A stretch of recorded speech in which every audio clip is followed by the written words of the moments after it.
This is your. Don't actually touch anything. You're going to touch something that would have completely muted you Okay, forever. I can hear him now. Okay, so I'm going to start it, but we're all muted. Oh, you're muted He's now. not muted now, are you? Mute him. Hey.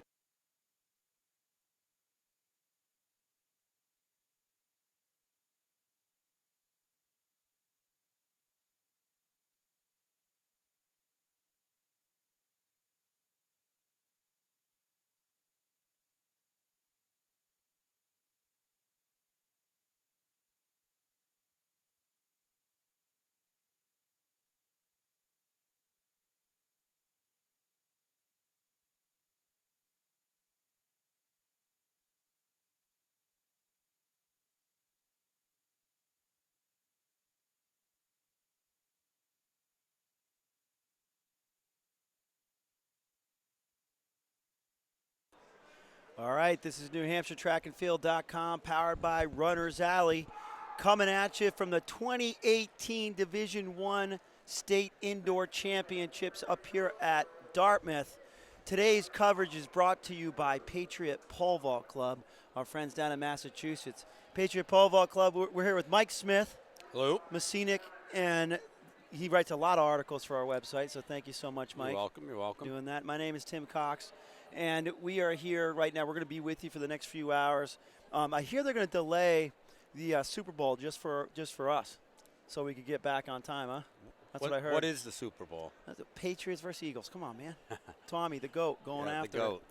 it. But Patriot Pole Vault, let's say a few words about them real quick. That's a phenomenal business down in Massachusetts, and they not only do they do a lot for the event of pole vault, obviously. Yeah, I mean, not just coaching individuals and stuff like that. I know a couple of teams that actually rent poles for the season. Oh, we do. Cole Brown does. Cobra It's a great deal. Conant does as well. And I mean, because otherwise, how are you going to get poles for all your kids? I mean, Right. it's just crazy. It's a great deal, and you get 5 poles for the price, and then you could rotate in and out.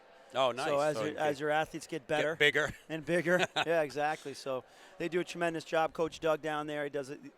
We were at the Greater Boston Track Club Invitational a week ago, and he had a great group of vaulters. He was there all day because the vault was taken all day with wide range As of it ability. does, as but it he was does. there, so we would like to thank Patriot Pole Vault for being our Meet Hub sponsor for today. And Absolutely. so if you are a business and you want to help support the website, feel free to contact us. We'll be looking for Meet Hub sponsors all through the spring because we'll be live streaming a bunch this spring. This is our one and only live stream for indoors, but we do it at the very best. And we had a great meet earlier on with Division Two. So if you're just tuning in, Division Two took place this morning. Team champions Wyndham High School won the boys for the first time in the history of their school. And they crushed it, really. I mean, they were. Yeah, by 20 points or so. I think it was 20 points. Over Portsmouth, Portsmouth always seems to be in it. The Lifers run a great program there. Well, they had, I think, in the hurdles, they had like 8 guys make it in, stuff like that. Yeah. So. Well, congratulations to Coach O'Connor and Coach Fox and the coaching staff there, and obviously the kids. They have a nice track and field team. They span do. all the Well-rounded. events. Yeah, they're going to be a force to be reckoned with. They will outdoors. be. They will be. And then, of course, Sauhegan, the girls. And Milford came down to the last event. It did. Yeah, so that was pretty nice, you know. And Sauhegan, I think they repeated as champions. And Milford gave it all they had. They had obviously had Lauren Robinson. Lauren in 3 Robinson, events. she was the unsung I give her hero. a lot of credit there. She worked really hard. Came in third. Yeah. Third in the 3K, turned around, ran the 1,000, and I think she came in 5th there. Yeah, But that's the toughest part of that yeah. that triple, and then the and then turned around the 1500. 1500. Kate had a real strong race in the She 1500. did. So I was wondering after the 1,000 whether or not that was going to be. Yeah, that's a nice little kudos to Coach Wright and crew. They're doing a phenomenal job over there at Milford. But again, congratulations to Sauhegan, Coach Wilson, Coach Eastman, and the group rest of of their kids over crew, there. yeah. So it's a nice wide ranging of events that they can compete in. So that brings you to today. Obviously, we have our preview online on our website about today, and Pinkerton girls going for their first win since 1981. So they haven't won an indoor title since 1981. And if you would think Pinkerton would have won, but keep in mind Bishop Girton had a stranglehold on this title since 2002 all the way to 2015 when Bedford took it, and Bedford has won the last 3. So, yeah. pretty awesome. So also taking a look at today, instead of just our normal one stream, we've actually introduced a second stream, which does kind of an overview of the track.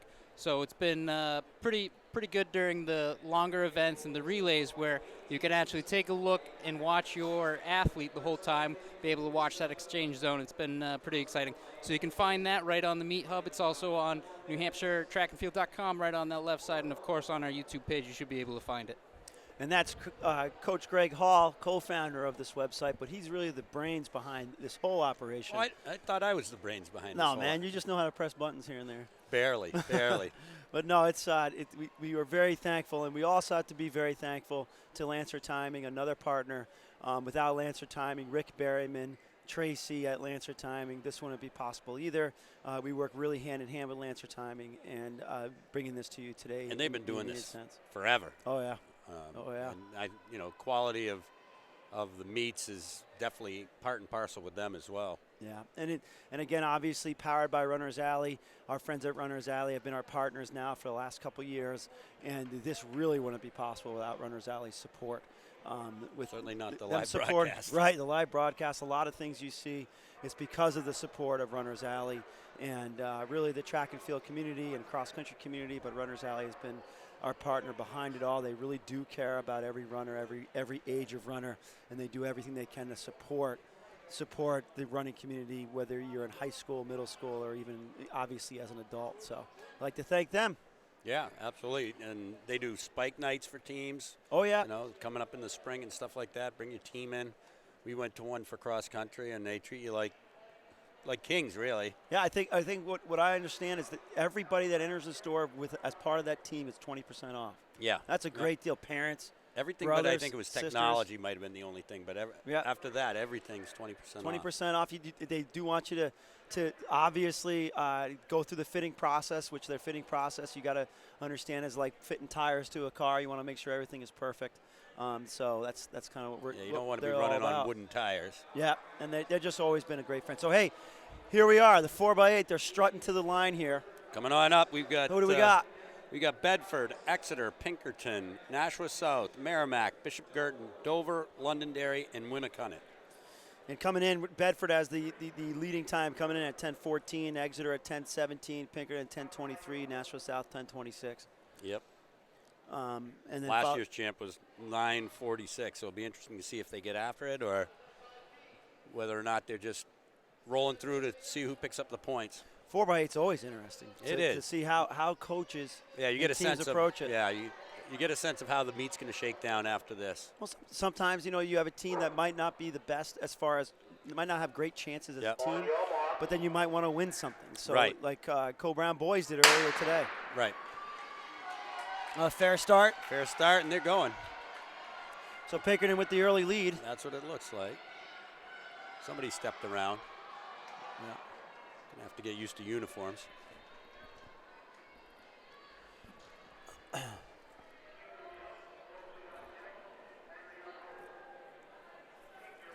So it looks like Would that be North? no. No. They're not Exeter in with it. the early lead. Exeter with the early lead. Merrimack second. South third. Bedford fourth. Bishop Girton fifth. Bedford moving into second. Valancourt in sixth with Pinkerton.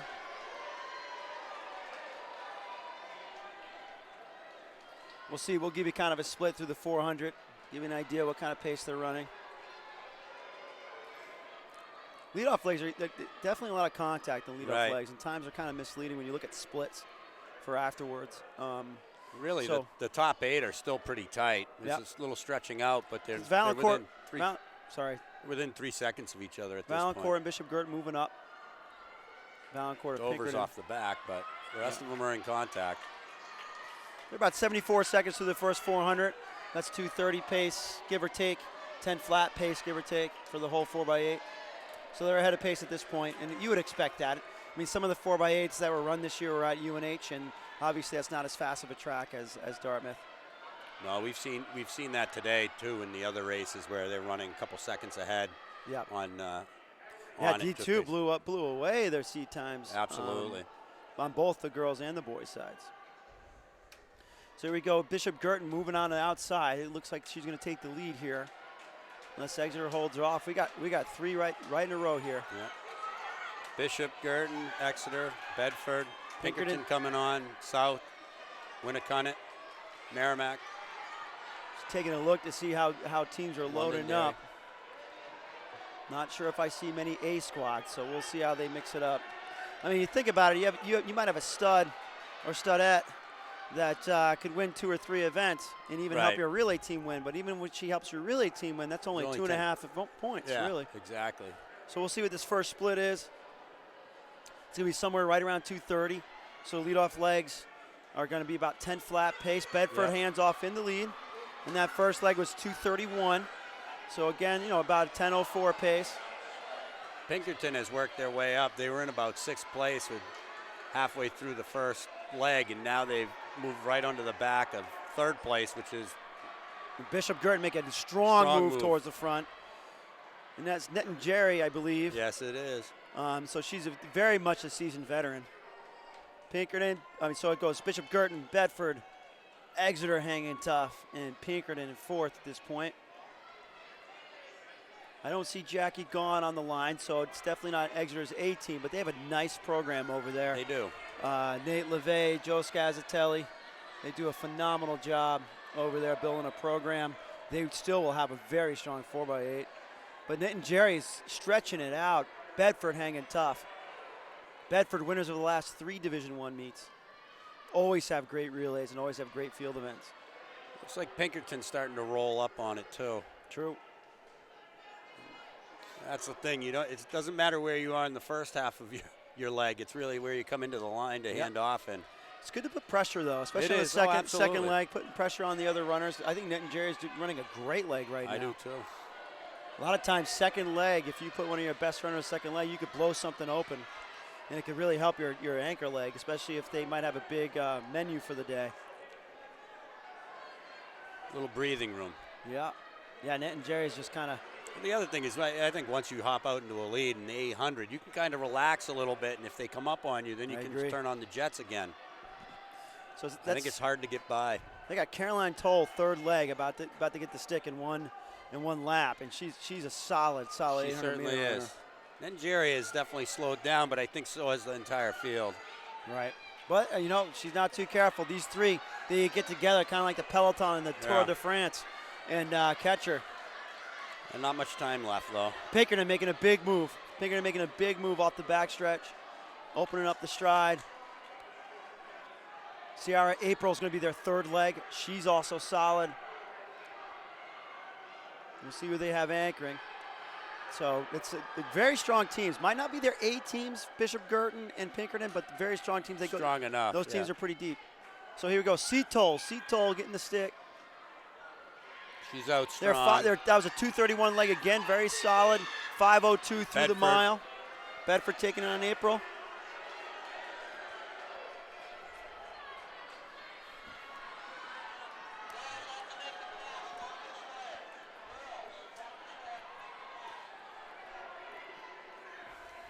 So we're going into the second, finishing up the second exchange.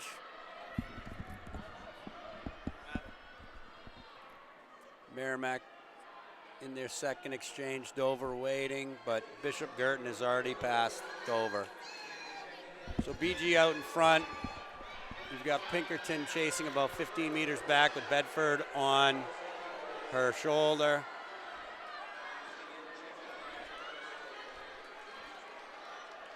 Right now it appears that we've got BG, Pinkerton, Bedford.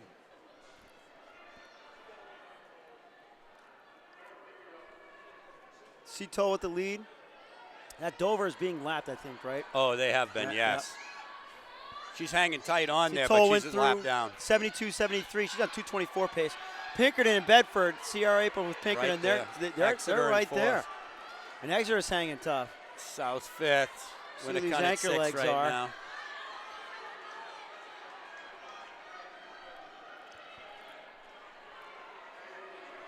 Okay. Winnicott doesn't have a lot of star power, but they got a strong program as well, especially in those mid-distance things. I agree. I So they- agree.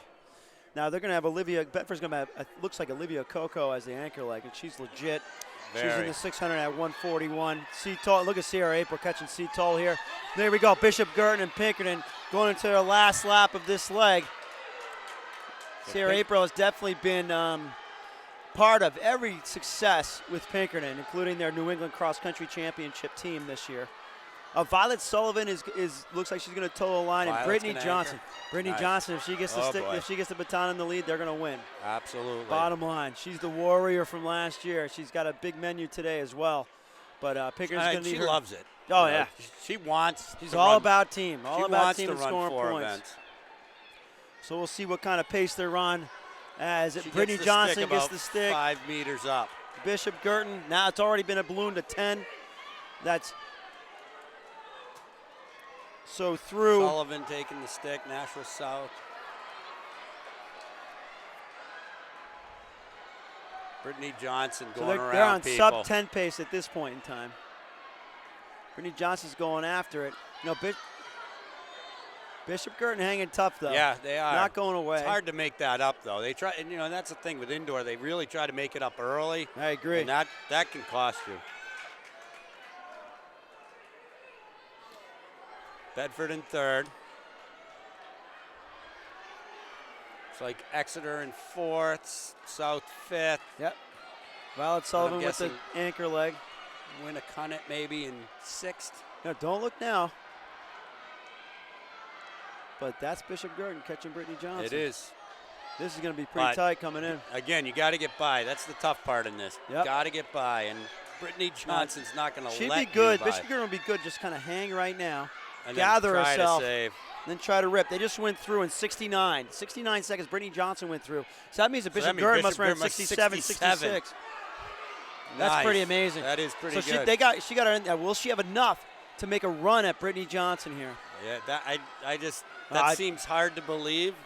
And Johnson it looks like looks- Johnson might be just starting to stride Just away pure a little strength. Pure strength. Still have a lap to go. We'll see. When it kind of coming around bit. here. Kind of. All right, Brittany in Johnson, sixth. Pinkerton, and Bishop Girton. 1 lap to go. This is going to be a phenomenal last lap. Let's see if there's going to be a little bit of pressure put on. 3 meters in between them. Brittany's upright and churning. And BG's hanging there for Bedford sure. third. Exeter fourth. Exeter fourth. That looks like Brittany Johnson's opened up a little bit more of a gap. Pinkerton looks like they're going She to win this definitely one. has. Barring something happening, she's definitely going to come through the line first. And they should have, not sure if they're There going to you beat go. Sauhegan's time from earlier. I think they will. They will. 9:55. Yep. And then Bishop Girton's going to come through in 9:58, 9:59, 9:55.54. Second place, Bishop Girton, 9:59.59. Third place will be Bedford. Fourth place, Exeter. Bedford Exeter. runs 10:06.43. Exeter fourth place. South will be fifth.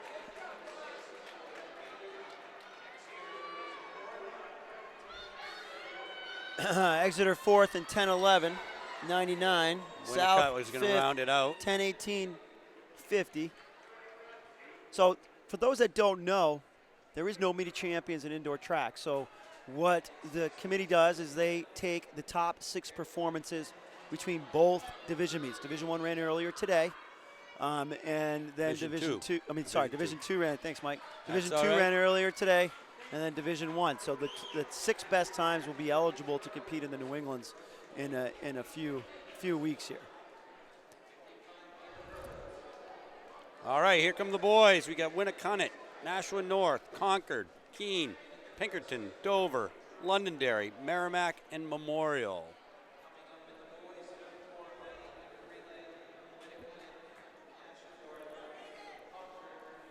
Looking around, I don't necessarily see a lot of the top distance guys lined up at the moment anyways. Well, your top team was Winnicott, and they're starting to develop some studs, I would say. Yep. I see Noah Woodman on the line on the second leg for Pinkerton Academy, so talk about studs. So Winnicott is your top seed at 822.95. Nashua North 826.76.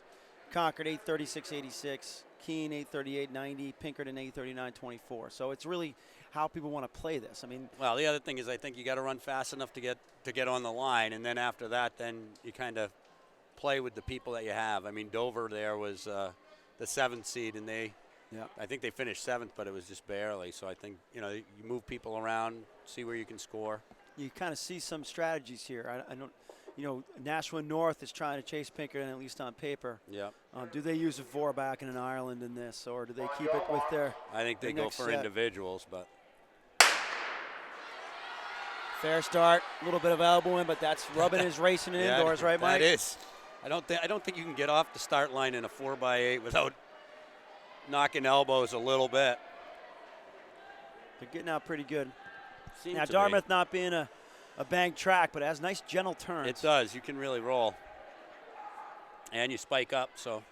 Oh, it's good, yeah. There'll be a lot of. That's the thing too. The performance is going to look great compared to a Absolutely. UNH or a USM. They're through the first 29-ish. 29:30. So fair. Yep. And everybody's right there still. All your players.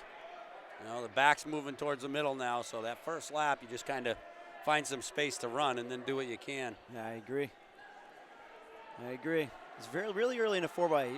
Your leadoff leg, you just want them to hand off cleanly, number one. Yeah. Because it does get kind of hectic with that first exchange. Absolutely. But also you want to be towards the front if you're a contender. You don't have to be in the lead at all. No. Nope. They're through the first 400 right at 61, 62. So a fair start.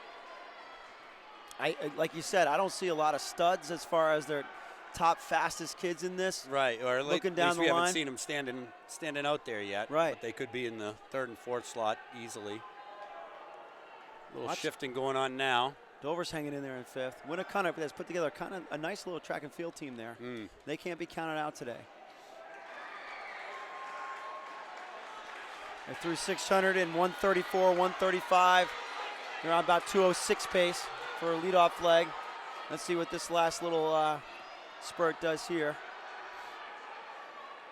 Pinkerton in the front, Nashua North going to the arms. Looks like Dover coming around. Yep, I think that's Thompson of Dover. He's there, I think, one of their best runner, so Yeah. they might be going fast and slow. I'm not sure. We'll see. Nick Piatti's putting together a nice little program over at Dover. He is. They're getting a new high school next year. You could just think that must be something. 206 first You leg would hope. for Pinkerton. So Pinkerton, Dover, Winnicott, Londonderry, North, and Keene. Watch for Keene the second half. You think? We'll see. Yep, I see Derry on the anchor leg, so I'm sure they're not going to waste Derry on a 4x8. If they didn't Thinking- think they could do something Correct. Yeah, exactly. So I believe this is Woodman from Pinkerton, who was injured earlier in the season, just rounding now into form. So he Looks might pretty be good training right for now. outdoor. Oh yeah. He threw the first 200, striding in 29. with it. Yeah. Looks like it's pretty fairly easy pace for him. Keep in mind he ran 48 point in the 400 outdoors last year. But injuries sometimes it just delays a kid like that. Just Yep. delays him a little bit. Not always a He's bad gonna come thing back. either. Right. Yeah. He's gonna come back and have a great season. They in are outdoors. catching him, but the question is, are they catching him because? I guess they are catching him because. And we'll see what this 400. So through the 4, Woodman was 61, 62. Dover must be going. He must have been 57, 58. So That's flying. yep. But you got your top 7 there. Top 7 teams: Dover, Winnicott, Keene, Pinkerton, North, Londonderry, and Concord. Concord's got some ground to make up if they're going to score Got some Braden points. Kearns on 3rd leg. It looks like he's another freshman phenom. They got a nice little pipeline there at Concord, and the coaching staff there does a great job. Hayden do. Daly, Black Ingersoll. There is a There lot we go. of Kane making a changing. big move right there. Here's a drop. Yeah. Let's see if Winnicott can respond. Looks like Keene and Winnicott's team have come to play today. Dover, which was just leading a lap ago, is now in 3rd and falling hard. Yeah. Oh, we You saw gotta him go be- out. He must went out 56, 57. Yeah. It's probably You get excited in your first race of the day and stuff like that. Sometimes you get a little overexcited. I agree. Keene takes it first, then Winnicott. So at 2:03 second leg. So as of Pinkerton slipped into 3rd, Dover 4th. they're on 8:20 pace, give or take. The leaders, much faster in Division II at this point. Not a great handoff by Concord. Braden Kearns takes off. Keene, Winnicott. This is going to be a good one. I just have a feeling. Yeah, they've definitely opened up a gap on the rest of the field at this point. A lot Both of good look young, pretty good. A lot of good young teams here today. I mean, that's if you look Londonderry, a couple freshmen on the very end. I think that's Matt Griffin. It looks like Will Heenan's going to be anchoring for them. So a lot of good young squads. Like we said before, We saw Concord. that in the Division II as Right. well. There was a lot of freshmen. It's a big year for freshmen. And usually they don't have a big impact in varsity track, but you got some talent coming up. So You certainly do. I mean, you got a couple on your team for cross. And my top 2 guys in cross were freshmen as well. Yep. We did have an injury, so our top guy was out, but They were- still. that leg was 61 through the first 400. Yeah, no, it's a youth movement on the boys' side, and as they say, things go in cycles. They certainly do. It's like Concord has Ryan Devine anchoring, sophomore from Concord, and he's a stud also. So Yes, he we'll is. see how they come in. But you have Winnicott and Keene just battling it out right now. I mean, We'll this give you this race has switched leads probably 8-10 times. Yep, and they're staying tight right now. So third, Pinkerton anchor making leg's up some going to be ground. pretty legit. Nashua North picking- coming up.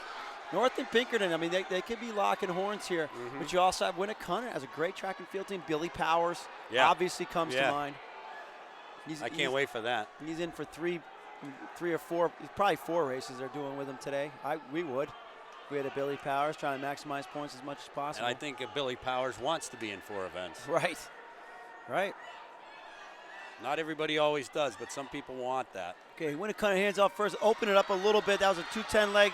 They're at 620 through the exchange. Derry's going Sub after 830, it. about 825 pace. 825 pace right now. Derry took the baton and he set out. And he's made up some of that ground, but they're flying. They are flying. Derry's a stud, though. See how this goes. This is Merrimack and Memorial with exchanges. So Right your in leaders front are of the Winnicott, Keene, North. Don't count out North. Pinkerton, Dover still hanging tough. And that's And Will then- Heenan, the fab freshman Yep. from Londonderry. I would expect him to cut into that a bit. We'll give you a 400-meter split, see what Derry and Winnicott's doing at this point. Last year, this was won in 8:35 by Nashua North. So Merrimack and Memorial took the baton right in front of Winnicott and Keene. First lap. Now they've gapped them, but These they're guys- going to be hurting on that last one. Winnicott is through in 60, so Derry must have gone through in about 58. 58, yeah. Derry's pressuring for the lead right now. That's a big ask.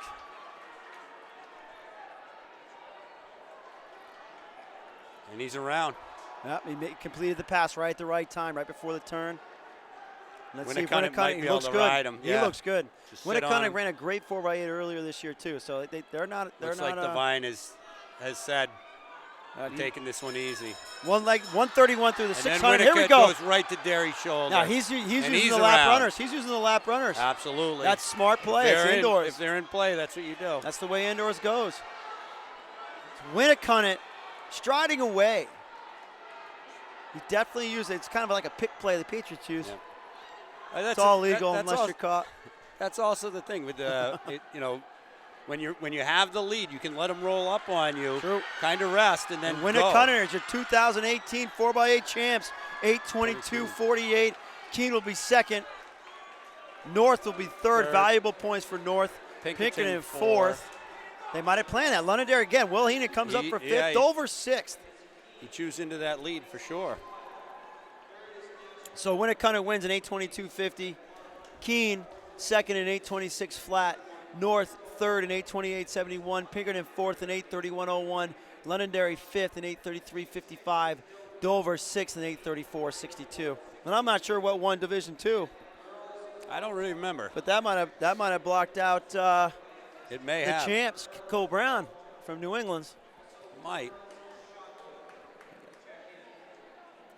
All right, so there we go. Getting ready for the boys' 55 hurdles. Might be accustomed to the girls' hurdles first, but when we're in championship mode, we do the trials first, and we go boys first. Why do we do that, Mike? I'm a distance coach. Why do we even do that? Main reason is so that they don't have to reset the hurdle. So they'll start the boys first, then they'll do the girls, then they'll go to the sprint trials, and then they'll do the 3K.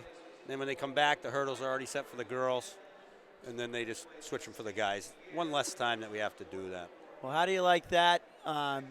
Cole Brown this morning ran 8:37.48 to win Division II, and that would not have placed in the top 6 today. But they're still Division II champions. But they won't absolutely are, qualify and- for New England, but that's no big deal. I don't think we were planning on going there Yeah, I was anyway. going to say, sometimes the making New England is not a blessing. Hey, it's when you're here, it's not really about times. It's No, about it's scoring not. points for your team and going after little individual and relay titles. So that's kind of where we were at when we went after the 4x8 this morning, I was going to and say, they accomplished their goal. So, yeah, I was going to say, I think,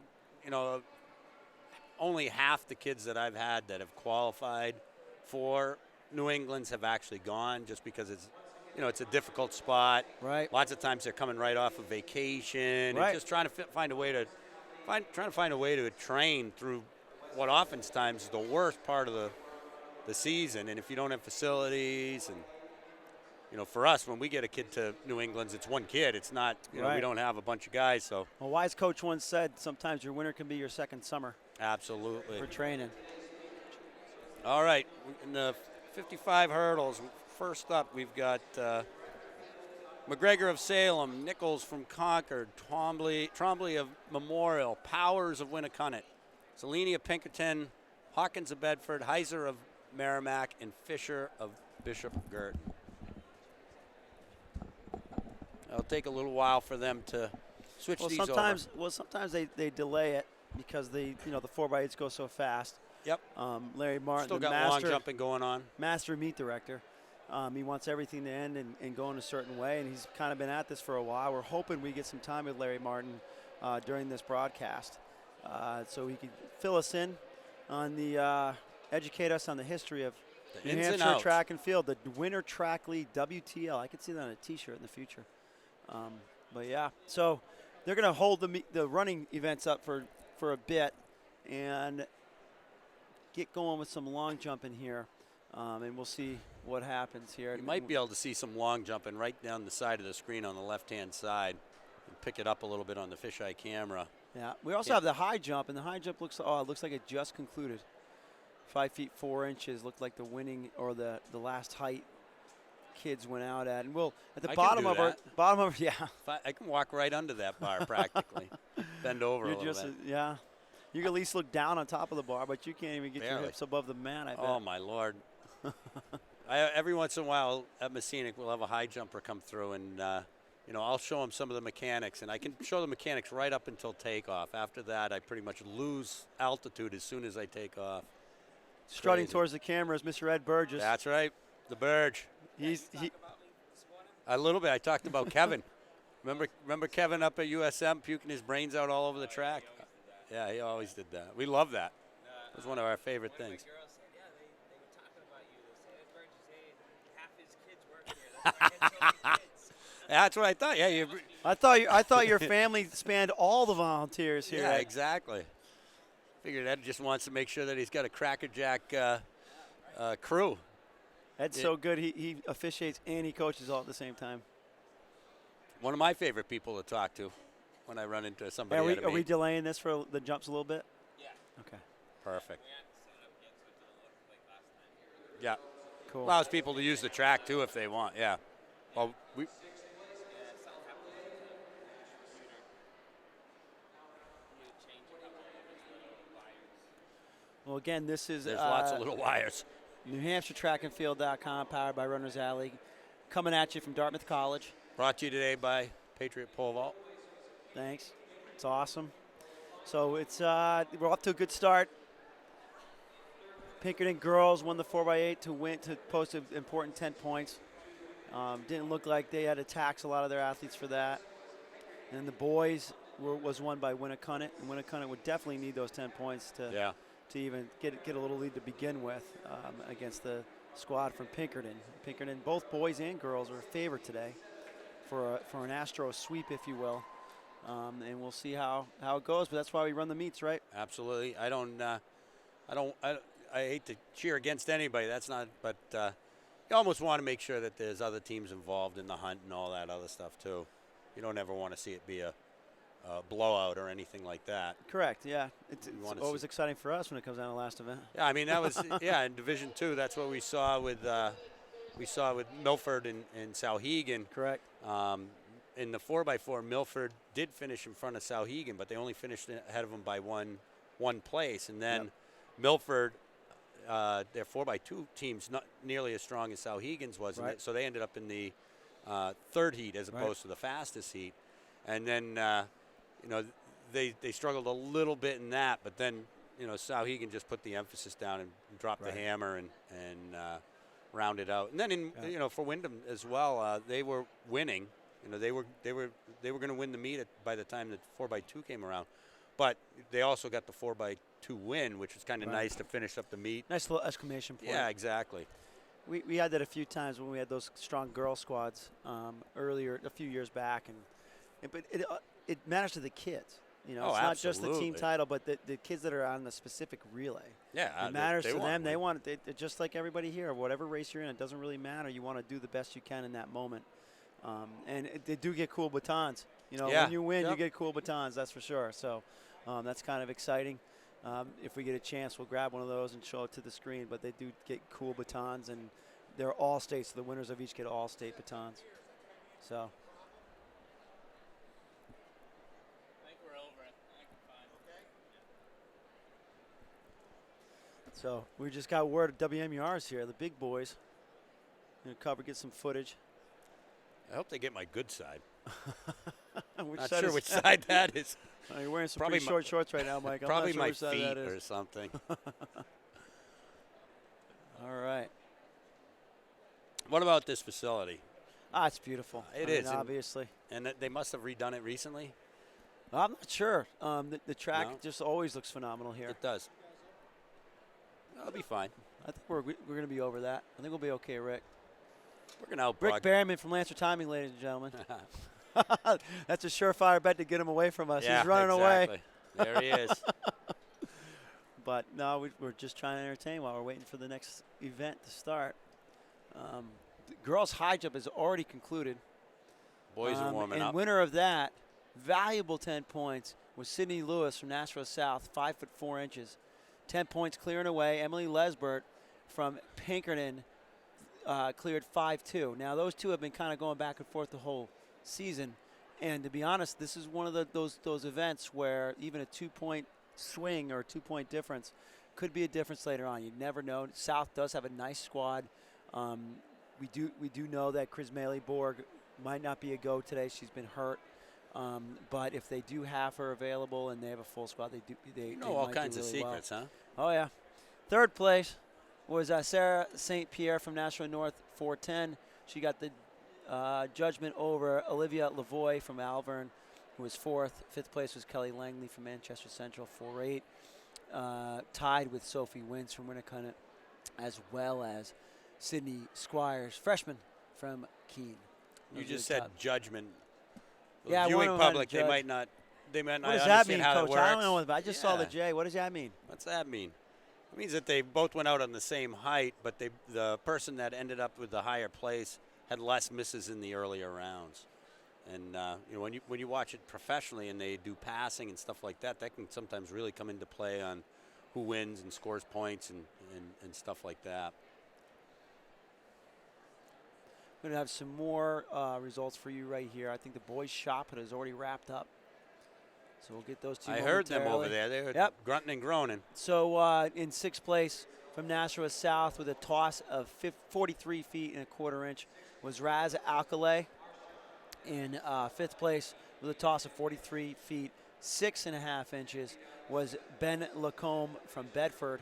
Fourth place, John King of Pinkerton, 45 feet, 5.25 inches. In third place was Thomas Norfleet from Bedford, 46 feet, 2 3/4 inches, valuable 6 points. The winners were separated, Mike, by 1 inch. How does that 1 happen? inch. How does that happen? How does that happen? Second place is Patrick Haggerty from Londonderry, 46 feet, 6.5 inches, but winning by 1 inch further. And hopefully I 1 don't mess up inch. this name too much. 46 feet, 7.5 inches from Pinkerton. Valuable 10 points for Pinkerton. Matter of fact, Pinkerton picked up 14 points in the shot put. That's huge. Khalil Serafici, maybe?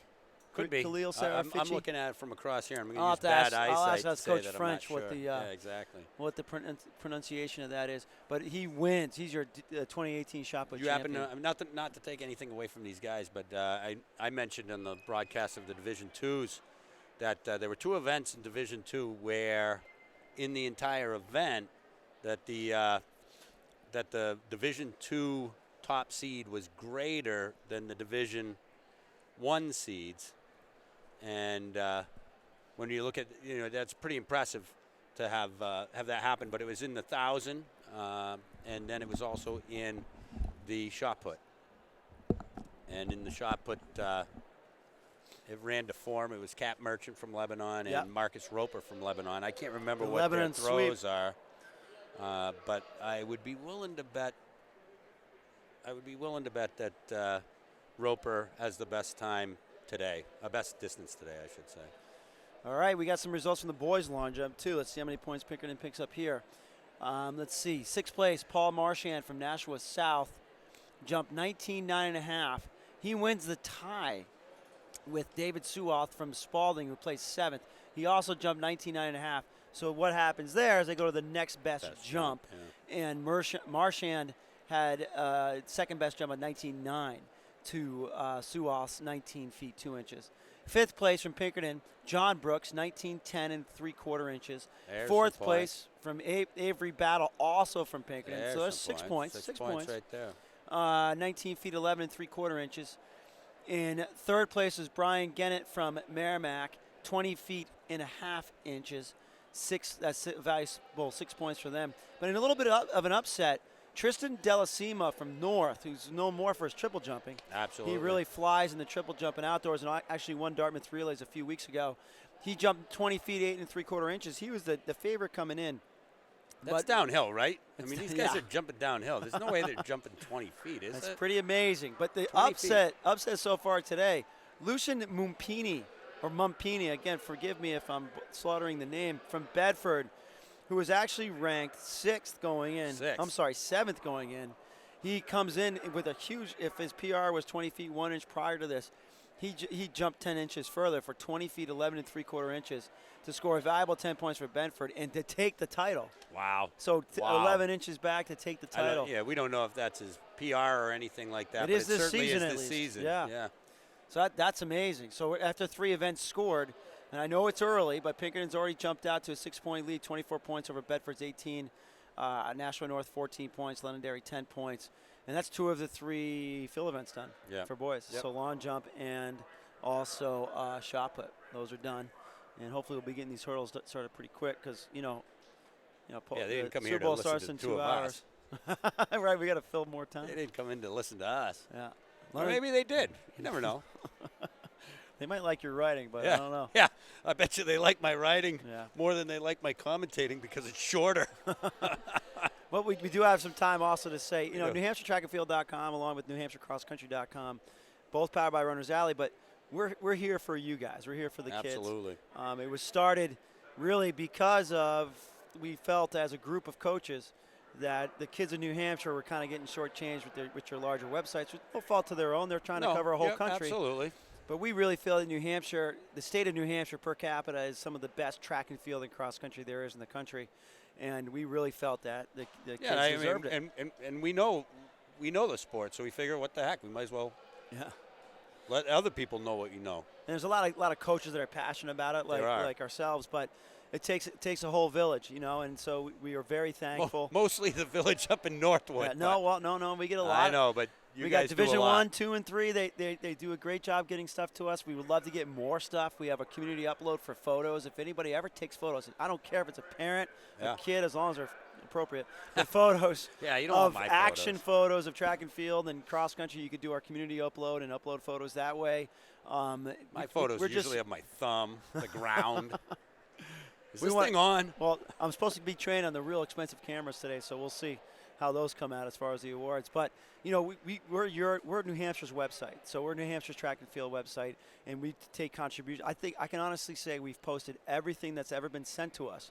That's been of a positive nature. right? Yeah, absolutely. So, and I can only think of one or two instances that might not have been positive. So, And we'd, it's we'd been love to have phenomenal. more people involved. Don't think that that because other people are writing stuff that maybe you shouldn't contribute and stuff. Correct.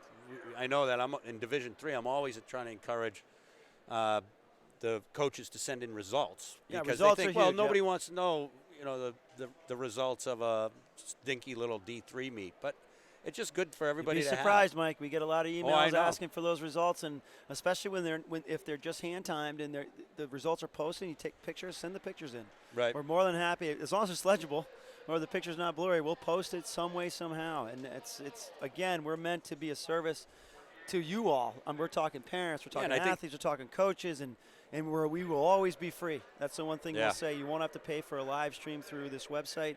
That's one of the things that we're very passionate about.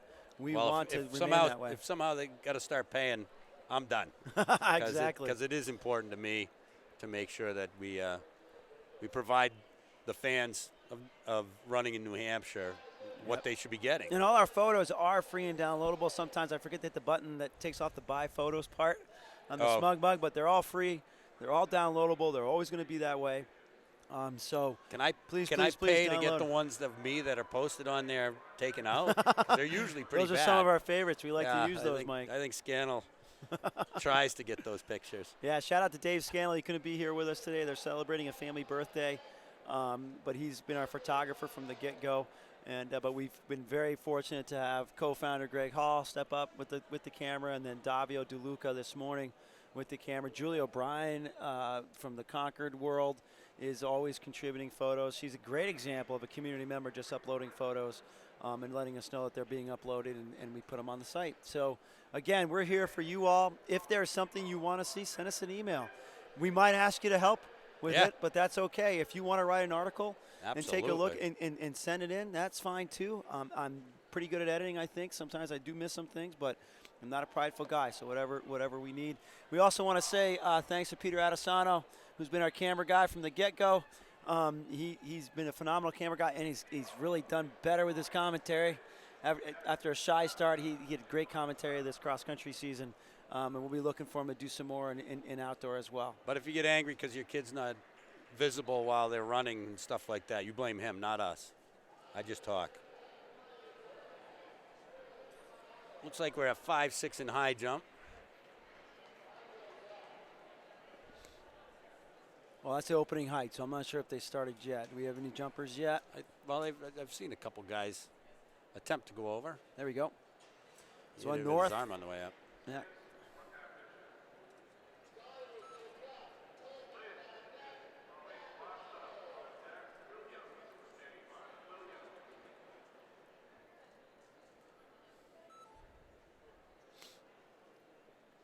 Not sure if it's still snowing. There's a light snow coming down in between the two meets today, the morning meet and the afternoon meet. Wasn't anything major, but No, we were out there running, so it looked pretty good.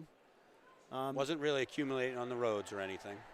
Again, just if you're just tuning in, we're having a little bit of a delay with the running events. We're trying to, Larry Martin, the master of it all, is doing a bit of a delay. So once the track running events start, they will not end again. Again, you will- were at the Division I state championships. Division II took place this morning. Field events kind of get underway. Here's a Pinkerton jumper, and this is opening height 5 feet 6 inches. That's what you're seeing right now. And still no hurdles on the track, so we'll see what happens.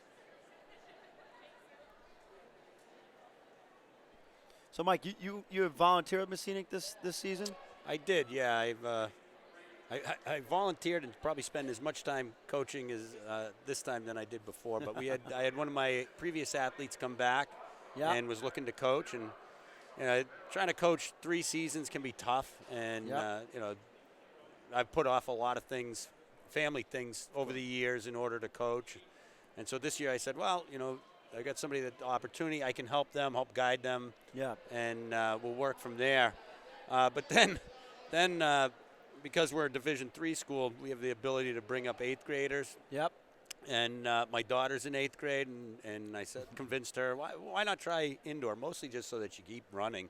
Right. Not really all that worried or interested in having an indoor career at 8th grade, but she joined the team, and she had a pretty good season. But I realized that didn't get me out of. I wasn't able to skip the weekend track meets because she was on the team. So I ended up going to pretty much everything to support her. But it is different being a volunteer than being the head coach. I was able to kind of step back and I don't want to say act like an old sage, but I didn't really have to be the go-to person on trying to get everybody motivated to run. I could kind of sit back and impart a little bit of wisdom, kind of secondhand, which sometimes that's accepted better by the kids. It kind of works on their subconscious as opposed to you're telling them something to do while you got to get 3 more efforts in or something like that when they're struggling. Sometimes that's you're being the bad guy. So that's one of those things. Is it's my first year back. My daughter's now on the team, talking the way Mike is about his daughter being on the team, and volunteered this season for the first time in 6 years. And I have been amazed by how much the league has grown with having facilities as well. When I left, it was Dartmouth and UNH. That was it. That was it. USM was just getting started. Going into USM? And then I experienced USM for the first time, and they put on a great meet up there. They this do, year. yeah. And then now Plymouth State, Plymouth State came in next. Bob Mullen and Merrimack Valley do a phenomenal job there, organizing the meets there. And then this year, Phillips Exeter Academy. And I know the guy who laid that beautiful. floor. He said that is perfectly flat, perfectly flat. I think that's a necessity on a track. Well, not everything's always perfectly flat. Incidentally, he was at a concrete conference out in Vegas over the past week, and he ended up he's big into trail running and stuff like that, and he went up to Flagstaff, see who's running there, and he caught a hold of one of the Northern Arizona guys out on Lake Mary Road training. Cool. And then he's a big fan of a guy named Mike Walmsley, and he saw him out there. So he was all excited. He's sitting there sending me these texts about who he saw, and I'm telling him they're running the first meet on that track you laid down.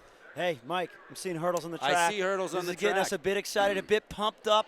We're going to get going with the boys' 55-meter hurdles here in a Absolutely. minute. Once again, this is NewHampshireTrackandField.com, powered by your friends at Runner's Alley. Today's Meet Hub being brought to you by Patriot Pole Vault Club out of Massachusetts. They actually have practices down there, but they also started practices up in Saco, Maine.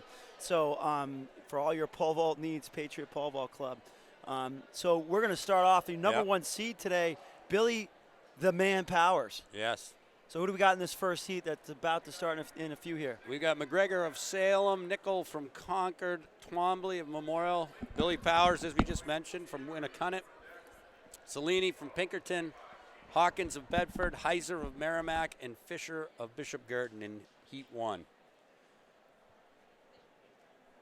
I see them down there jumping around, getting warmed up, setting their blocks. So we should be rolling shortly. Also, want to also draw your attention, if you're just tuning in and you're on the Meet Hub, there is an overview view as well. So, again, Division II took place already this morning, and you have the first 2 screens on the Meet Hub is Division II that already took place.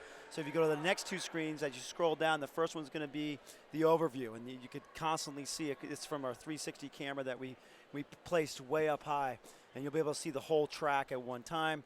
And then you Probably have our bald spots. yeah. I think yours is worse than mine. I'm you not are so older. sure about that. Hey, the ladies in my life want me to keep growing it out, so I'm going to keep growing it out. I just keep mine short. And then this point. the last screen is going to be your live feed, and we're just about to get started. We are. They're standing in front of the blocks at the moment.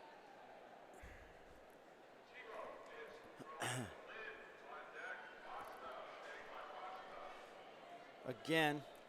In this, we take the first in each heat and then the next 6 fastest times. Correct. But look for Billy Powers to kind of cruise over this first one. We saw that in the Division II with Portsmouth as well. Portsmouth, Acacia, Mom White, just kind of cruised through the hurdles the first time round. Ryan Klahar also did the same thing. He dropped his time pretty significantly going into the finals. We'll see here. They should be settling the blocks pretty quick. Just finishing up their final warm-ups. Again, it just came across the screen that they are going to delay the Super Bowl for our meet. So the Patriots and the Eagles are going to delay the kickoff just so we can finish the meet up here and we could all get back to our houses. I'm about an hour and a half away, so we'll start about 8 o'clock. We are just kidding about that, but we just figured we'd throw that in there. Go Patriots. Look at that, Patriots and Patriot Pole Vault Club. Isn't that coincidence? I think that's smart marketing. It's like subliminal messaging. All right. Just about to get started. And again, this will go lightning fast after this first hurdle trial. If you're just tuning in, the 4x8s have already taken place.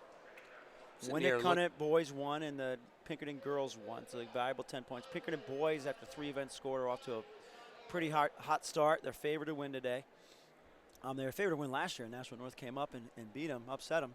And the Pinkerton girls are also favored to win today as a team. It would be their first title since 1981. 1981. First indoor or outdoor title. Who topped the charts back then? I can't remember. I was there, but I don't remember. Well, Van Halen was 1984. That was when I first started remembering that. Running with the Devil was 1977. Who's got 1981? I don't know. I have no idea. I'm just ready for some track and field. We're going into music. Let's get ready for some track and field here. I'm looking underneath the scoreboard and through the long jumpers trying to figure out when they're going. Well, the boys should be ready to go here. They're standing in front of their blocks. So if you're just tuning into the field events you see at the bottom of the screen, those are ones that have already occurred. I don't have any field events. Athlete friendly as much as possible here in New Hampshire. So there's not a lot of conflict with only 3 field events. You have an opportunity where your kids aren't going back and forth, and that's a good opportunity. So they take advantage of that, and then the track will ultimately take over. So sweeping the sand off the edge of the track, the long jump has been moved over to along the straightaway this year for the first time, and since I can remember. I don't remember. I remember coming to a meet and having it here, but I don't remember it being here during the championships. So that's a bit of a new play, new little wrinkle that the committee had to deal with. So.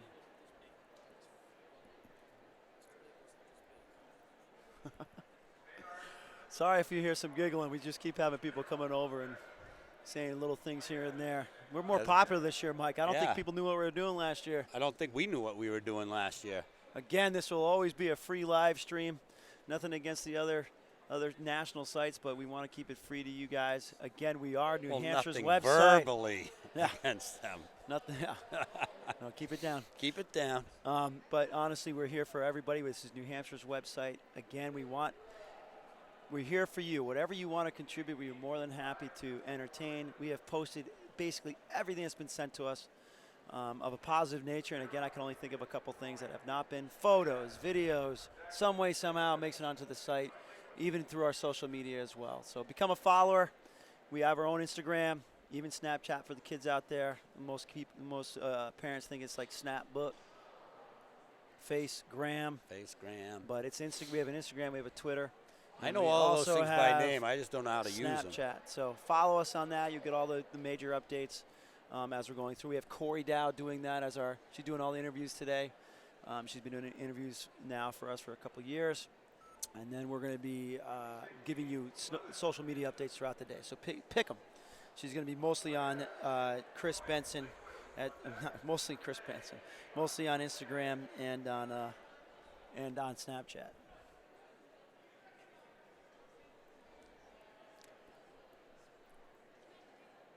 Oh, we might have been a little eager in promoting the hurdles. I don't know. They got the guys. The guys are stripped down, ready to roll. And the guys hurdles are there, there, on the track. but they seem to be holding up for something. And I'm not seeing it, but.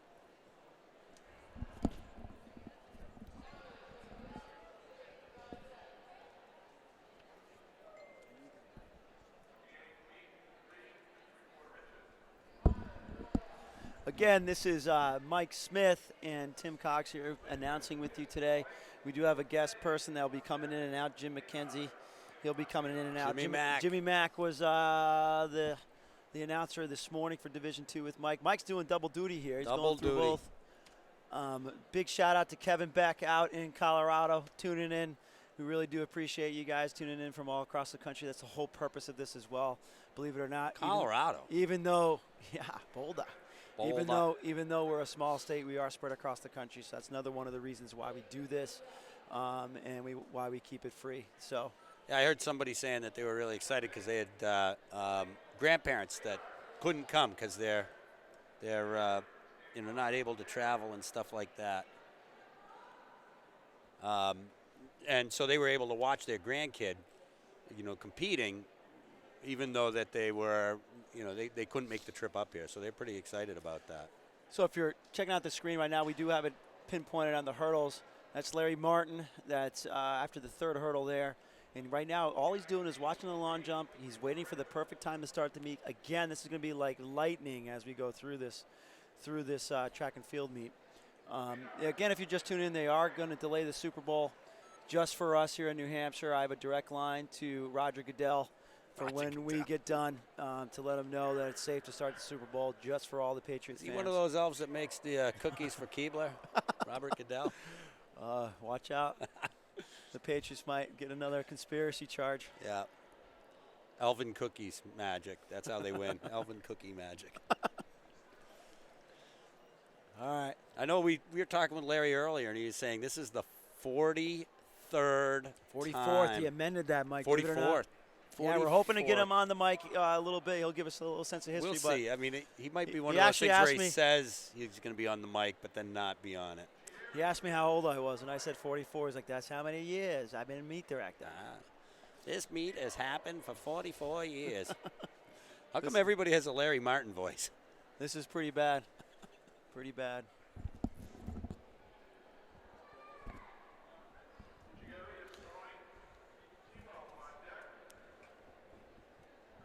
All right. We're looking at 5.8 and high jump. I'm not sure who's left in, but getting up there anyways. Looks like they're waiting on that maybe too. Got people in hurdles, high jumping. Well, that would be tough. I think he's been waiting for long jump. But Right, but it does seem like we're at a standstill with high jump as well.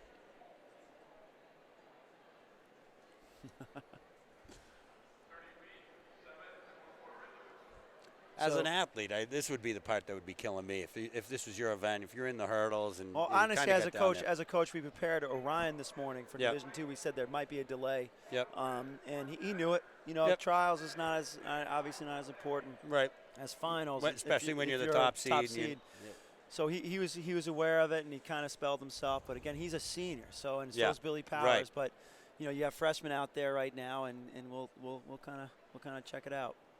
I know that Greg was saying also that you guys were preparing him for not just the fact that they got to go through the rounds, but that because he was in both the 55 and the hurdles. So basically right after he finished the hurdles, he had probably less than 10 minutes before he was going to be back up in the 55. So that's Well, kind he of an scored- important thing too. When you have a guy like that scoring 14 points in a span of 3 minutes was pretty amazing. Yeah.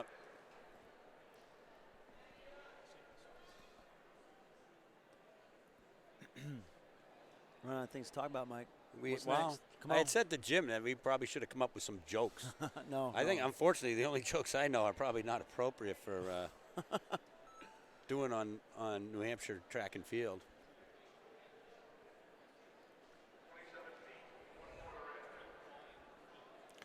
Here come the Burgesses.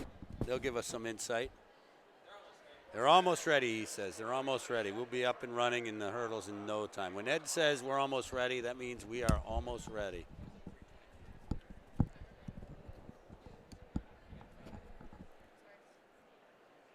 It is starting to get a little darker out there, isn't it? Yep. You know? Good thing I got the Super Bowl DVR. No one text me and tell me what's happening. Would you have anybody do that? Like, would somebody do that to you as a cruel joke? Not if they really care about me as a person. Well, but that's the question. Do people really care about you? I know that Scotty Clark could probably be texting you the Scott doesn't own a phone. He doesn't own a phone, and he's going to be asleep before it starts. So otherwise, He doesn't own a phone, man. guess Here's a good Scott Clark thing.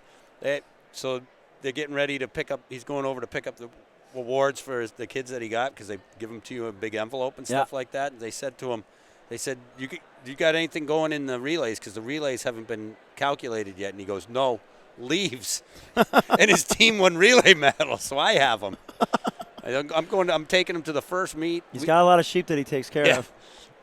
All right, right, white white flag. flag. Here we go. That's Mr. Mike Monahan on the white flag.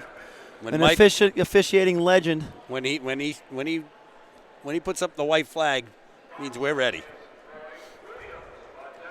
I think I'm gonna wear all those medals to this. We have our first meet against them up there, and I think I'm gonna wear every single medal. All four of them I'm gonna wear. Well, here's a story about Scott Clark when he used to coach at St. Bonnie School. We used to go to their cross country meet. Oh yeah, that was awesome. I talked about that earlier. The funny part, the last one that we went to at the golf course, he was gone before our team was gone. Any of the teams and he ran the meet. He organized the meet and cleaned it up. Yeah, exactly. Everything was cleaned up, done. We're still boarding the bus, and he was gone. I think he had the last kid in the race pick up all the cones as they went by. They're in the blocks, getting kind of excited here. Yep, here we go. Here we go, the 2018 Track and Field State Championships, Division I. Billy Powers, first race of the day. They're up and off. Fair start. We do have an empty lane. He's so smooth. And he's done. He's best hurdler in New England right there. He was. I don't care if you're from Sharon, Massachusetts or not. That's the best hurdler in New England. Billy Powers first, 7:49. Wow. Whoa. 7:49. Second place was Trombley. Almost a second behind him. Third place, McGregor, 8:50. Fourth place, Nichols, 8:59. Now, again, the winner of each heat and the next six fastest times will go. 7:49. That's pretty blazing for your first one. Yeah, it is. I think he was forced to warm up a long time. Yeah. All right. Going into the second heat, we've got Patrick McDonald of Bedford, Ryan Kenny of Memorial, Manolo Feliz of Concord, Adam Spencer of Pinkerton, Adrian Sutton of Spalding, Sam Bailey of Merrimack, Evan Holland of Keene, and Jacob Pacheco of Bishop Garden. They've been given the white flag as well. Like we said, once they get rolling, they roll. Rick Berryman, Lancer timing is the master.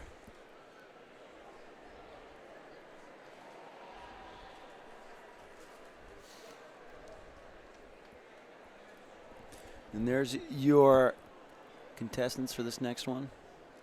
Spencer and Pinkerton is the one to watch. Felice from Concord coming around with a great season. All right, they're up. Middle of the track. Off. Fair start again. Spencer looks very smooth. That's Spalding. The winner in that, Spencer will take that one. Yep. Spencer won that in 8:21 from Pinkerton. Sutton was second with 8:23 from Spalding. Great trials. Bailey third from Merrimack, 8:42. Felice fourth from Concord, 8:51. Kenny fifth from Memorial, 8:62. Holland from Keene, 8:73. So again, the winner in the next six fastest times will make it back to finals, as the Crash Hurdle crew will get the girls' heights set up. Getting them set up.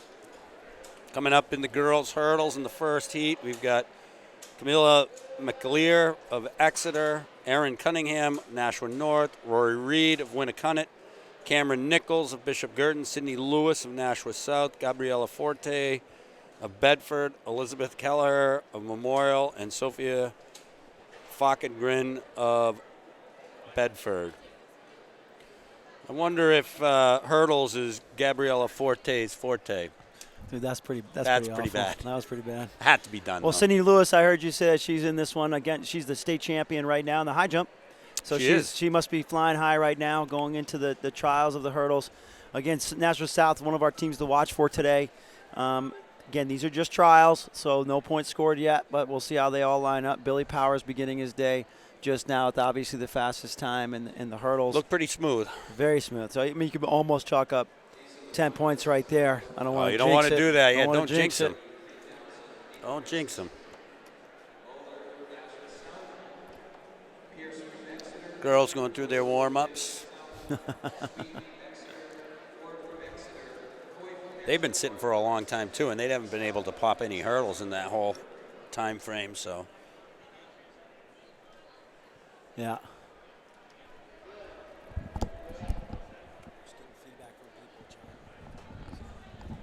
Not ignoring it. White flag all right, is white up. flag. Getting ready.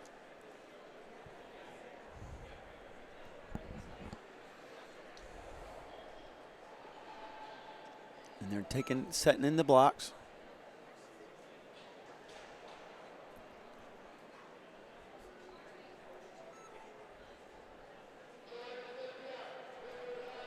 WMUR's got their camera up now.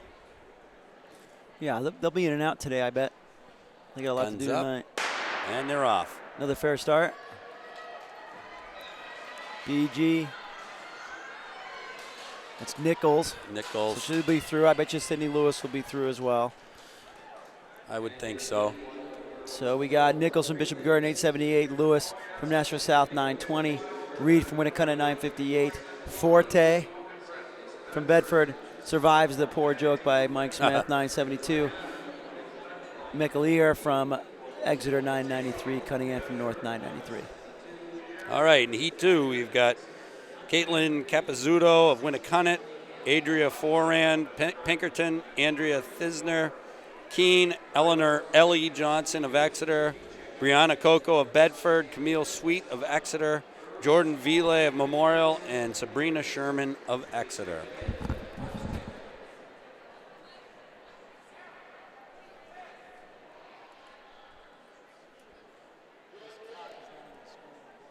All right, they're settling into their blocks.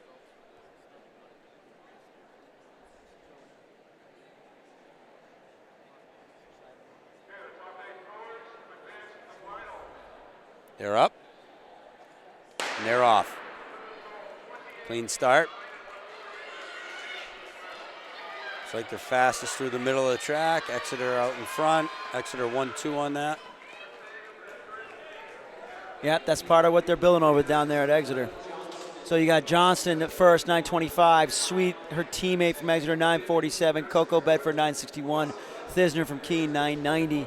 Foran from Pinkerton, 1013.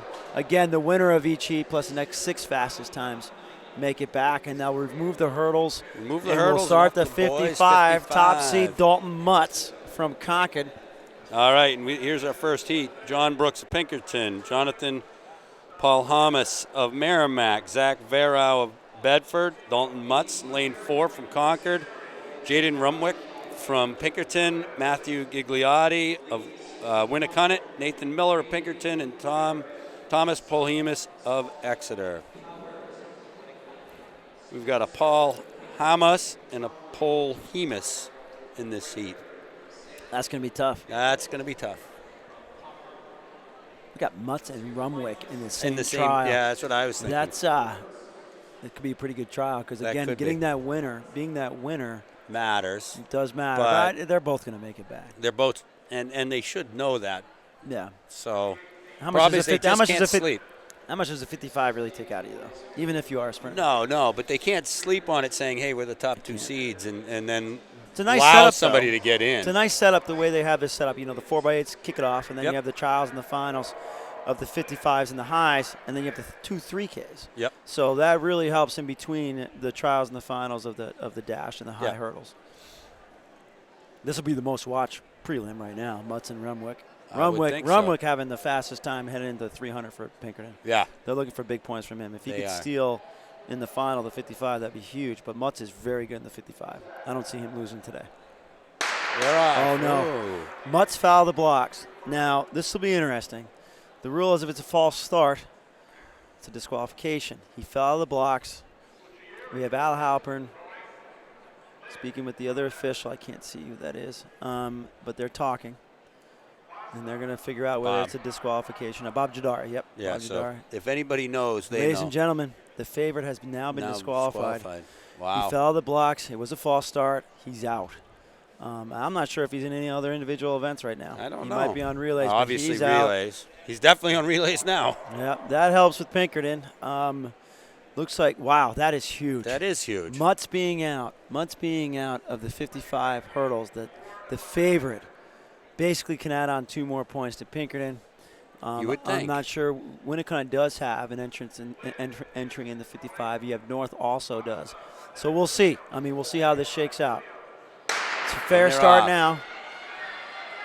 Pinkerton has 3 guys in this. There's And Rumwick. it is Rumwick. Rumwick with the win in 674.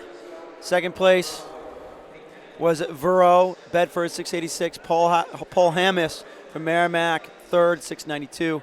Gigliotti from Winnicott, 696. Brooks from Pinkerton, 697. Paul Hemus See, from I Exeter. told you. You're right, 699. I did bubble that. And then know, 7th, isn't Miller that from wild? Pinkerton. Again, false start on Mutz Concord. He's out. All right, Heat 2, we got Adam Knowles of Bedford, Caden Balageron of Pinkerton, Jack McSweeney of Exeter, Randall Jenkins of Nashua North, Joseph Aiello of Bedford, Brandon Hanley of Winnicott, Brian Jeanette of Merrimack, and Adrian Sutton of Spalding. Oh, White I flag. still can't believe. I know, I'm kind of dumbfounded. I almost forgot to switch the page. Now, I will say, I mean, I wish. I can't second agree. guess anybody else, but what's wrong with charging a false start to the field? You know, I it's mean- high school level. It's not the Olympics. It's not NCAA. I'm not trying to be highly critical of anyone. No. I'm just saying it's high school. So, and I know it's a state that's- unit all. Yeah, Purists that's the don't ru- like that's- that, but that's the rule. So there should be a rule change. I mean, it used to be first one to the field. the I'm next not- one, I don't mind first one to the field. The next one, they're out. Yeah, you know? absolutely. Because you don't want to be here all day. That's Yep. what was happening And in the they're early off. 80s. Jenkins This is next close. one. Whoa. Wow. That I Bedford don't on know. the inside. That's what I think. I Either believe that was or Knowles. Winnicott. I think Knowles got that. Let's see. No, Hanley Winnicott. Winnicott at 679. That's pretty legit. Knowles was second, 682 from Bedford. McSweeney Exeter was third, 684. Gannett from Merrimack, 688, was fourth. Gannett. And we'll see who makes it back. Again, your winner plus your next 6 fastest times as we move forward to All right. the girls. In the girls' dash, Heat 1, we've got Isla Cousins of Keene, Taylor Moeller of Nashua South, Abby Coy of Nashua North, Joanna Koroma of Merrimack, Amelia Graves of Pinkerton, Ellie Johnson back from the hurdles, Sarah Waite of Concord, and Hannah McCall of Bedford.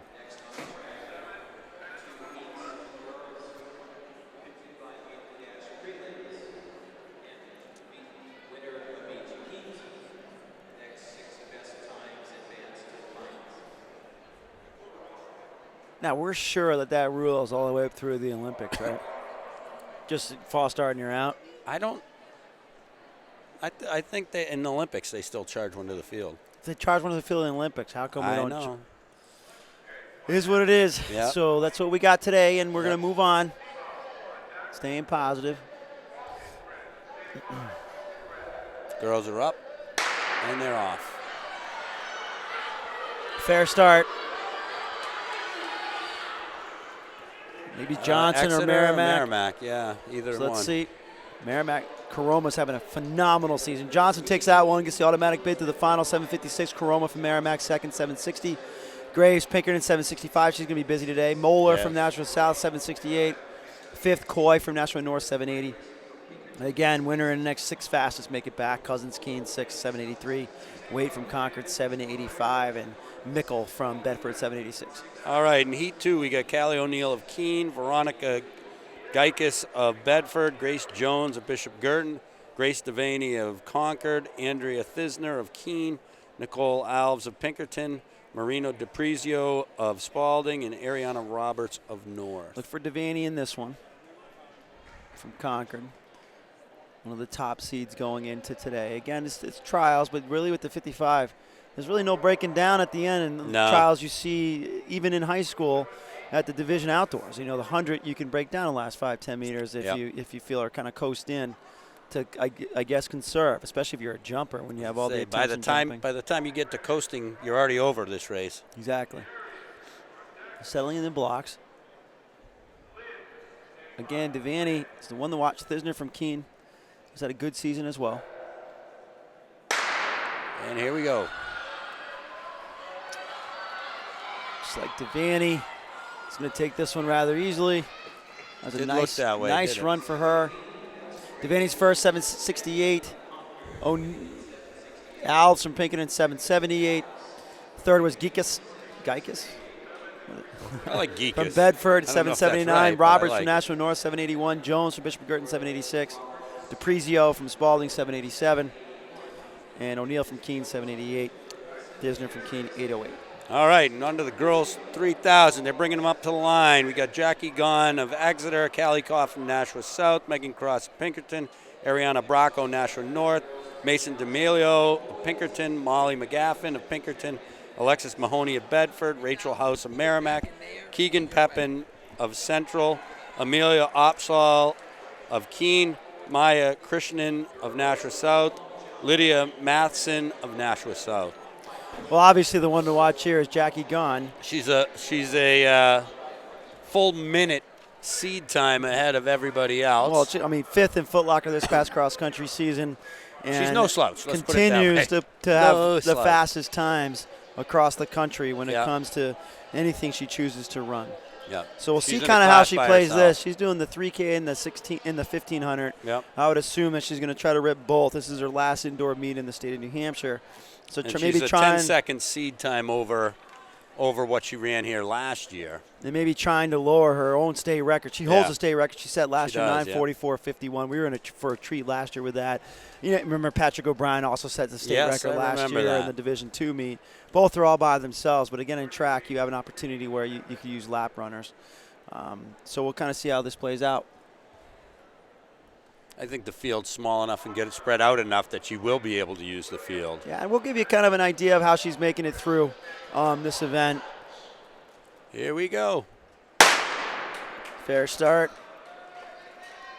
Give you kind of an idea about every 400 what kind of pace she's on. Well, she's already put 5 meters on the field, and they're only 50 meters in, so she's going.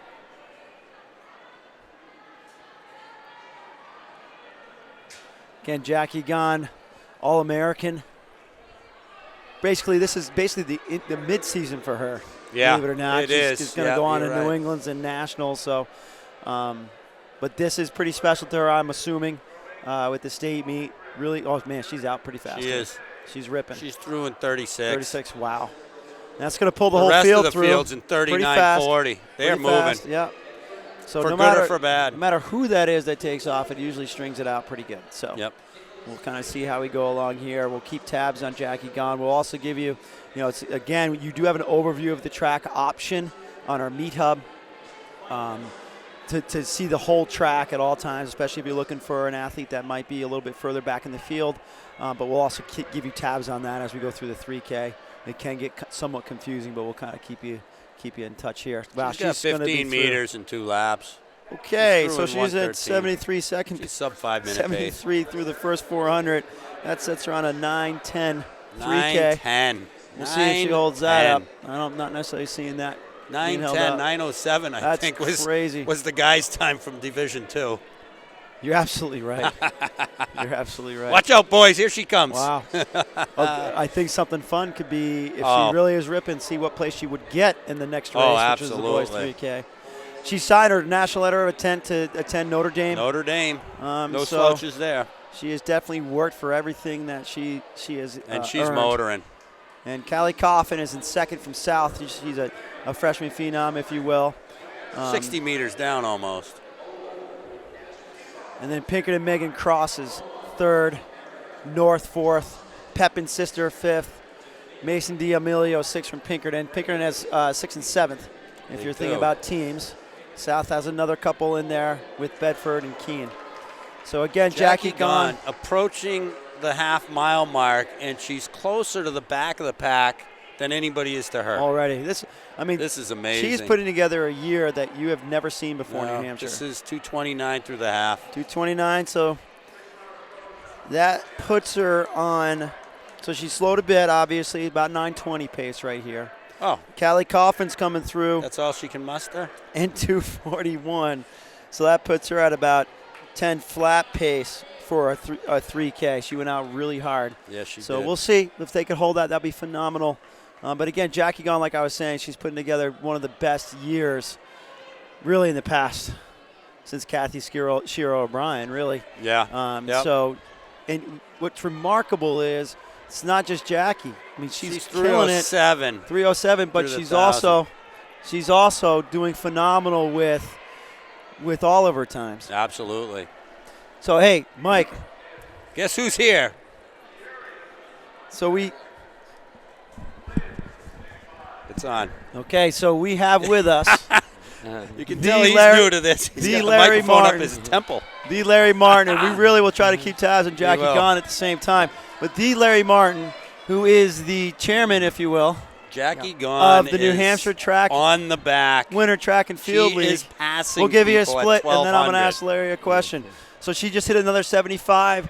So she was through in 3:45. So that brings her through. She's on. Wow, she's just crushing it. So It's she's fast. still How on about about that? It's fast. 9:20 pace Yeah. right there. Pretty. I knew that. You didn't have to look it up on the chart.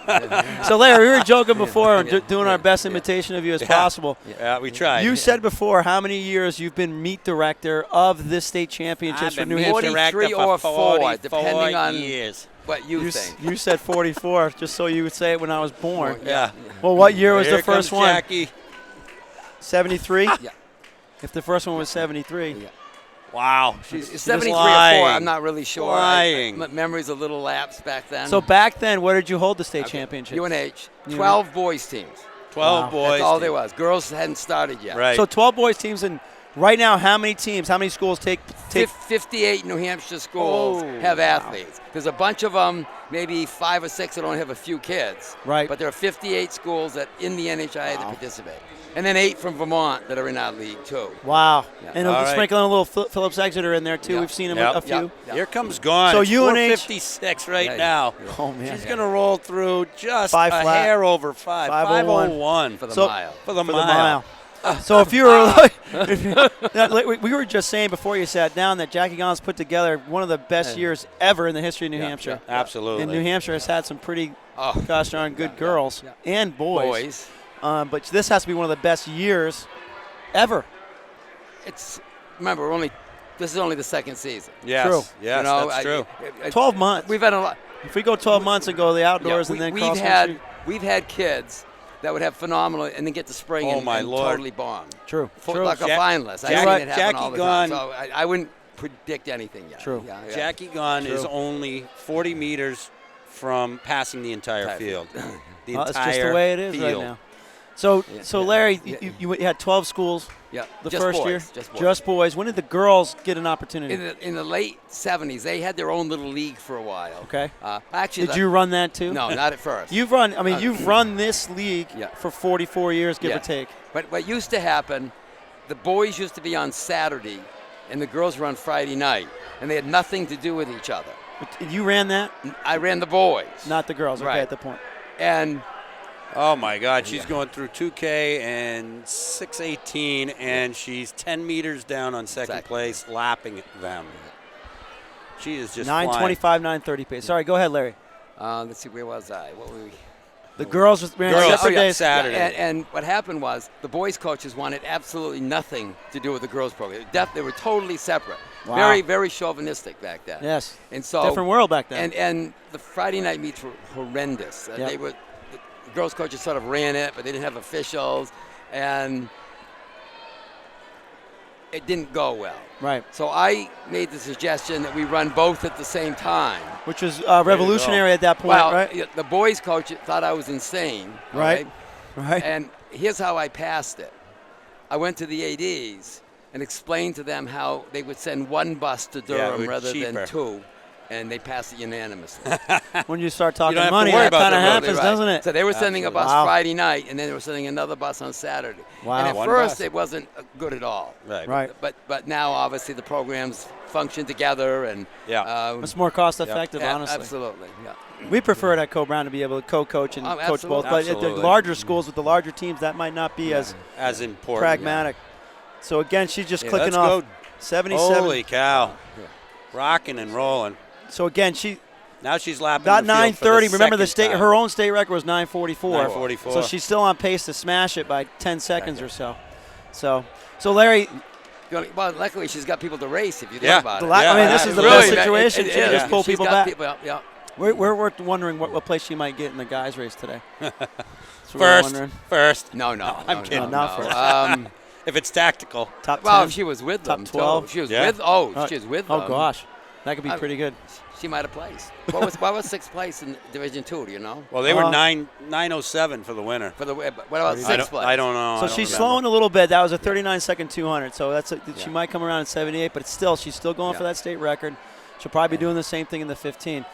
So we only got 2 laps from here, then, right? Yeah, I Correct. think so. Yeah. So you had just UNH. When did Dartmouth start coming into play? Because honestly, I was saying too that I haven't been coaching for 6 years, and in just that 6 years, we had UNH and Dartmouth, and then this year I'm going to USM as a Yeah. coach, going to Plymouth as a coach. Yeah. It's been a phenomenal growth just in 6 years. I've had the last 2 Saturdays I've been at Exeter Academy running meets. Oh wow! All right, So here make we sure go. they- Last Great. lap for Jackie. Go, Jackie. 8:56. 8:56. So she's gonna break. She's gonna break her break own the state record, record. yeah, So you're absolutely. witnessing another state record by Jackie Gunn. I'm not sure how many that is now. It's Must enough. be 4 or 5 bunch. between indoor and outdoor. And she's just ripping.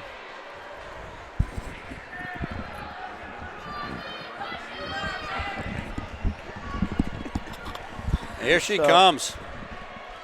And let's take a moment Yeah, she just to is. take this in because this is her last race on New Hampshire soil. Ladies. 9:30, No, not her last No, no. race, last 3K. 9:31, Yeah. 2, So here we go. 3, Your new state record is going to be 9:35. 9:35.71. 9:35.71. 70. 9:35.70.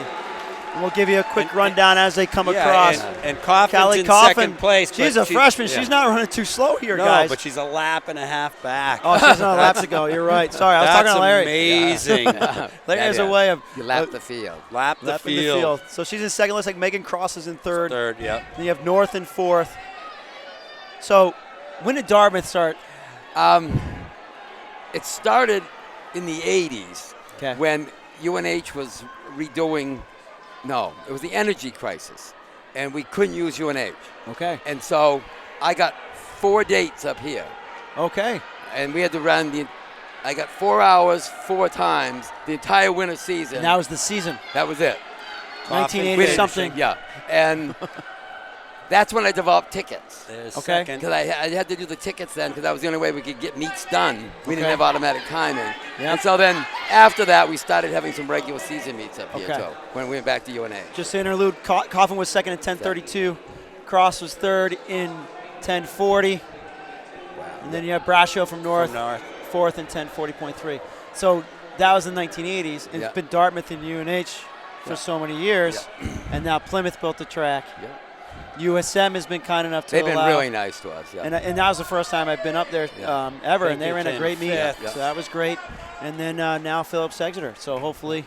Pinkerton 6, so picking Continue. up some points. Absolutely. So how many teams have you added? And we'll keep this in mind too, folks, that it's been Larry this whole time overseeing the growth of it. And when you're talking about an energy crisis and talking about just 4 meets here and having to figure that out, he's been the one that have to deal now with that you all brought that up, during that energy crisis, we did some other things. We had meets in the Salem gym and the Portsmouth gym. Wow. Those schools actually made wooden corners Oh wow! so that we could have bank Bank corners. corners. And Oh, we actually wow. had meets there.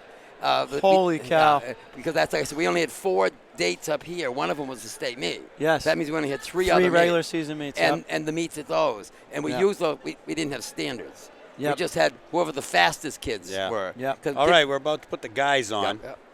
So Guys 3000 coming up. We've got Vorbak, Ireland of North, Mackenzie of Concord, Gagnon of Pinkerton, Bosch Dining of Concord, Huberdeau of Timberlane, Duncan of Concord, Dennis of Winnicunnet, Sullivan of Exeter, Cook of Concord, Seeley of Londonderry, and Donnelly of Londonderry. this is going to be important towards the team scores. North pretty much has to go 1-2 here to have a Yeah, shot. they do. Yeah. But then Forrest McKenzie has had a great year. It's his first year at indoor track.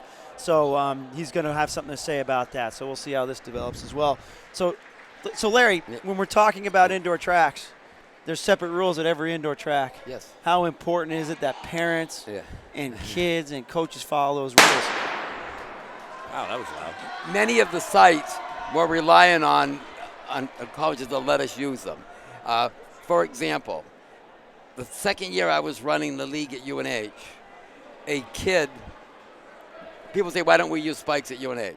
a kid from a certain school went out on the main basketball court with spikes on, and he was caught by the UNH AD.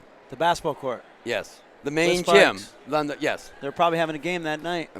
I don't know, but on Monday morning I was in the athletic director's office at UNH I'm Yeah. sure. and Wow. pleading To allow you back. that we would fix the issue. Okay. The best part was that kid didn't even have a coach there. Oh, wow. We had all kinds of issues back then. Kids used to be all over the building. They'd be down in the catacombs. Catacombs, and yeah. stuff. And so we had to come up with all kinds of rules. Yeah. You know, people say, "Oh, we should be allowed spikes." Well, By not having spikes, Every- we solve a lot of problems. Yes. Every rule that we see, there's always a story behind it Yeah. and a reason Yeah. behind it. Yeah. In fact, you know We're when through in 70. Southern Maine went and redid their track this year, they spent $900,000 on it. That's And not a lot of money at all. Yeah, when UNH redid theirs 20 years ago, it was $300,000, Yeah. and we won't get it done again probably for another 20 years. Right, right. But anyway, their AD called and said, "Would it be possible for your kids not to wear spikes up here because?" And how long did you think about that? Yeah, I said, "Well, you know, you're gonna be thankful because we don't wear them at our other facilities. Yeah, so right. I can guarantee you my kids won't because he said that was what destroyed their track. Right. Was high school kids running his bikes because Well, just the when they have a high school meet there, Yeah. it's 10 times bigger than any college meet there. Absolutely. And you got kids that are dumb. What? You know, No. that don't lift it. You know, they're running in spikes, but they don't know how to run in Right, spikes. They right. put, they Dragging put 'em. spikes in that are too long. Yeah. you About know? half inches and Yeah, things like absolutely. that. They So don't they take came them out with the after cross shoe. country. Oh, they came with the shoe. Right. They thought that's what you're supposed to wear. Came So with their Exactly. javelin shoes. Well, that's why it's just so important for coaches to communicate Yeah. that with Yeah. their parents and for us because we're all in this together. And like here, you know, people get all upset why I make the buses to drop the kids off and then go over to the Hanover 220. and park over there. But what they don't 840 pace right understand- now. 840 pace right now. Hold on, let me just interject real Yeah. quick, Larry. So you have Vorbach in Ireland to plan, 1-2. and you have McKenzie in On 'em. third, followed by Gagnon from Pinkerton, and that looks like Bostiani from Concord. So again, North. This is going true to form. Right. Vorbach and Ireland trying to get much needed points. They seem and to be Forrest switching trying, off, too. Yeah. McKenzie trying to crash the party, if you will. So buses here at Oh Dartmouth. yeah, the probably the second or third year we had the state meet here. Yeah. We buses parked in the big lot back there. As the meet was getting done, they all pulled up in front to pick up their kids. Buses are like lemmings; they just follow each other. Yep. Well, the meet went on for a while. The buses were backed up all the way down the To the main corner, road yeah. through the Wow. four-way stop. Yeah. Traffic was stopped in downtown Hanover in four directions. The police were here. And again, it was brought up that why are we here? You know, Right. why is Dartmouth having us here? What good is it for them? They're getting Right. in trouble with the police. So that's why we come up with rules. And- Every rule was there to try to protect the whole program, not one kid. 69-70 again, and they are switching laps, aren't they, Ireland? Yeah. And, I and- don't know if they're switching, but it seems to be one pulls up a little bit. I'm going to go, okay? Oh, let me just say one more thing. Sure, okay. So Yeah. we're not trying to be rude. We're trying to kick Yeah. people out in between meets, are we? We're trying to get people out so we get the buses out and we absolutely. keep Buses everything running out. smoothly. Get the other teams in. You saw what that was like. Yep, Yes. we always try to help. And I'm dealing with that every time. So, Larry, thank you so Okay, much because absolutely. without you, come No. on back again. Yeah. We'd love it. Anytime. But without you, this wouldn't be possible, any of this. So thank you so much. All right, so here we are again. Ireland and Vorbach. About 3 strides back is Forrest McKenzie. It just looks like Forrest is sitting there and just waiting. So we'll see. So again, team score, not team scores, but the way it's shaking out right now, North Concord, Pinkerton, Gagnon. He wants to hang. Gagnon's a tough runner. I Yeah. think those are your top 5 with Bo standing 5th. Then you have a pack kind of battling for 6th, a bit back. So it will get you another split Yeah, here. They're well, coming we're up going on through the the mile. So see Gonna go Vorbach. Here we go. He 440. looks like he's going to make a move. Now these guys are in 440.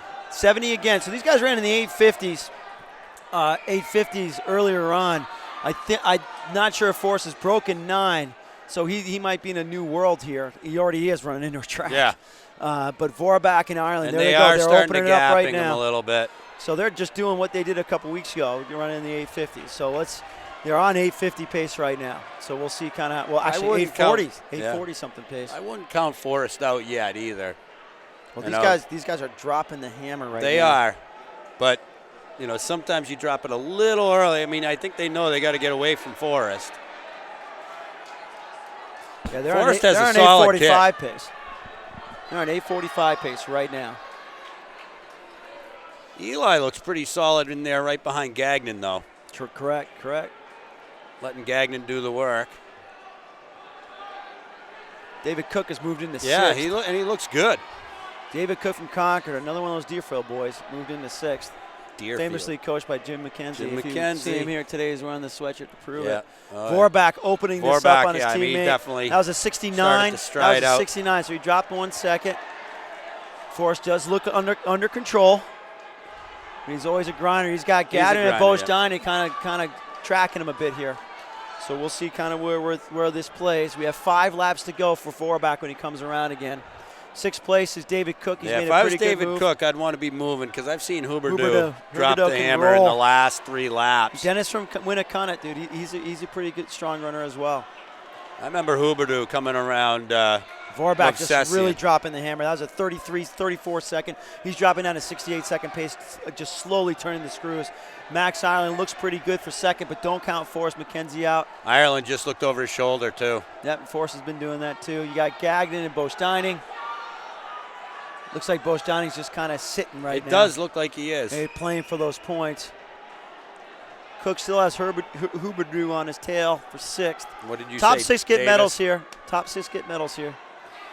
We'll give you an idea with Winnicott just 3 laps to tried go to for step up. Vorbach. Oh, Londonderry just dropped out. That was a 68 second. 68 seconds there. Another drop in pace. Ireland looks solidly in second. Gagnon and You got a little battle Bosteining going are, right now. and they are gaining a little bit on Forrest. I don't think they got enough time to get there, but they are gaining on him. Huberdeau is gaining ground on Cook right now for 6th, and he makes a pass as Vorbach comes with 2 to go. Vorbach with 2 to go. He just dropped another 34. And 7:34 with just 2 went to go. He just went to the arms. He wants to put this Yep, away. He's going to be going. He'll be in the 840s. We're looking at a new PR for David Vorbach. It looks like Ireland's working on the rest of the field in order to try to just keep in Vorbach's it. going to run one of the best times ever in Division One, by the he? way. He's looking good. Right now, the top time ever is by Francis Hernandez, 8:42 for Division One. He just went past Guar Huberdeau. Majak, 8:46.58, back in at 2005, He and just he's at went around. 8:09 through 2,800 meters. He just So- went by 6th place too. If he drops just a 35 for 72nd pace, it's 8:44. That's going to put him at least second. He might set the Division One record here. And that Hernandez is certainly no slouch either. Division One record 8:42.52. Let's see how Vorbach comes around. Certainly ripping. He's got a nice, graceful stride, David Vorbach. He never looks like he's going fast. 8:39, 8:40, 8:41. Hernandez is safe for Division think, yeah, One. he slowed but down. That's the second fastest time Yeah. ever. He I beat think Guar Majak, who's been an Olympian, by the way. Yeah. So second place is Max Ireland. McKenzie coming hard. He has to come hard because Gagnon from Gagnon's Picketed right coming behind through. him, yeah. The second will be Ireland. Ireland, then McKenzie, then Gagnon, then Bosteining. So first place Vorbach is your champion, 8:44.46. Second place Ireland, 8:57.83. Third place McKenzie, 8:58.80. That's a PR for Forrest. Fourth place Gagnon, 8:59.67. I think that's a PR for and him as well. Huberdeau's going to be 6th. Bosteining, 9:02.32. Huberdeau always solid. Looks like he could be wrestling at the same time. I think he's. So Huberdeau in He 9:02. reminds me of a caveman. 9:20. He did just a hair flowing. 9:21.66. Looks like he's ready to put the thump down on some game or There you go. chase Wow. down an animal. Vorbach definitely wanted that. Yeah, Congratulations he to him. certainly Second did. fastest ever. It almost Pizza- looked like Pizza he took his foot off the pedal coming in, knowing that he had it in the bag. Maybe he knew that he wasn't going to get the record. These top 10 times, by the way, are also on NewHampshireTrackandField.com under records. These are just since the divisional split since 2002. We had one division. We were trying to get to that with Larry. He's a busy man, meet director and all. He might come back, but they split it into divisions finally in 2002. So the top 10 lists you see are since division split. So since 2002, that's the second fastest time.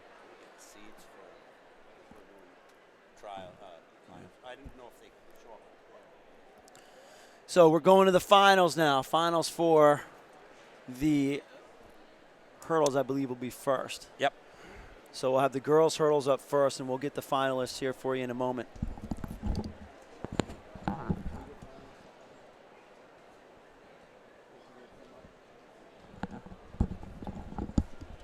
Well, so we saw a state record, We a did. near Division Near One Division record. One record, yeah. So distance racing in New Hampshire still is very strong. And just if we look at it, we're only looking on the screen 8 deep, but they've got Cook from Concord at 9:32. Probably 9th place would have been Jackie Gone had she been in this race, and who knows, she might even might even ran down Cook if she was in a race against him. What did she end up running? It was 9:35. 9:35. So 8th was Cook. Was Cook in 8th place in 9:32. She would have been top 10. She would have been top 10. Yeah, I mean it's one of the best careers ever. I think if not the best career ever Yeah, I mean, in the that history of certainly New gives- Hampshire women's cross country track and field if you put it all together. Yeah, I mean, I think that gives you a little perspective that she would have been 9th in the 3K. Yeah. You know, that's pretty solid running. All right, they're getting the hurdle set up. As soon as we get the start list, we'll let you know who's who. Well, You we can like see to- them down there. We're getting some messages from people just letting us know how it was back in the 80s. Kevin Beck, 1987, junior year, was the last year that they had the indoor champs at UNH's concrete 160-meter track. The next year they were renovating, so it was put up at Levron, which we are right now at Dartmouth, Right and which now. was still 220-yard track until they finished, until they made the conversion.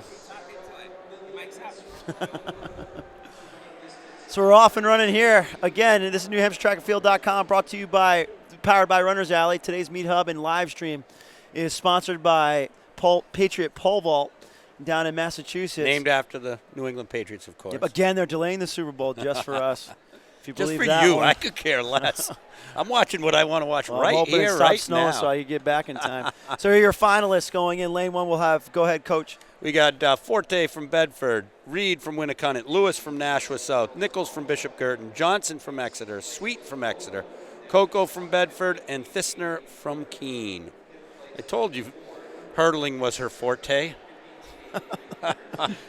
I What? think you were talking about the 55. I don't remember what I was talking about at this point. It's been a long day of commentating, actually. Hey, man, by the time we I get to the love it. 1500, we might be a little punchy. We'll see. Might be. So Norm Kennedy, we Norm think, Kennedy. had the 3K statewide record before Hernandez. Yeah? 1986. Before the D1, D2 split, 1986 ran 8:48 before Hernandez broke it. I remember Norm Kennedy. But again, let's keep in mind, all you older guys, they're running in sawdust chips or something Yeah, like yeah, that, yeah, yeah. and even on indoors. So Uphill they'll both say they're ways. just tired. Snow. A slow track. Thanks again, Kevin, for that little tidbit. Keep them coming. Norm Kennedy ended up taking 2 meet champions. Taking them, I mean, he earned them. But my teammate, Brett Cartwright, who ended up coming up here and skiing, actually, at Dartmouth. Here we Our go. fair start. Here's the final. We got Bishop Girton and Exeter. It looks Nichols that and way. Johnston. It looks like Nichols is going to go away with this one. Looks like Johnston second, Lewis third. Let's see what the official says. So Nichols, 871, is your state champion in the high hurdles. Johnston second, 906.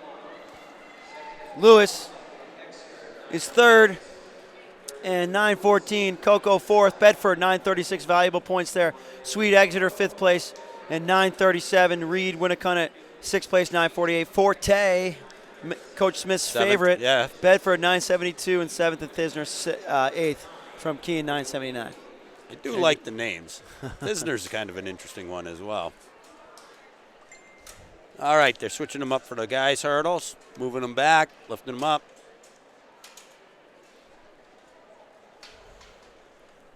As soon as we get the list out, as soon as we get the list, we'll let you know who's in this heat. I know one person that's in this heat, Billy Powers.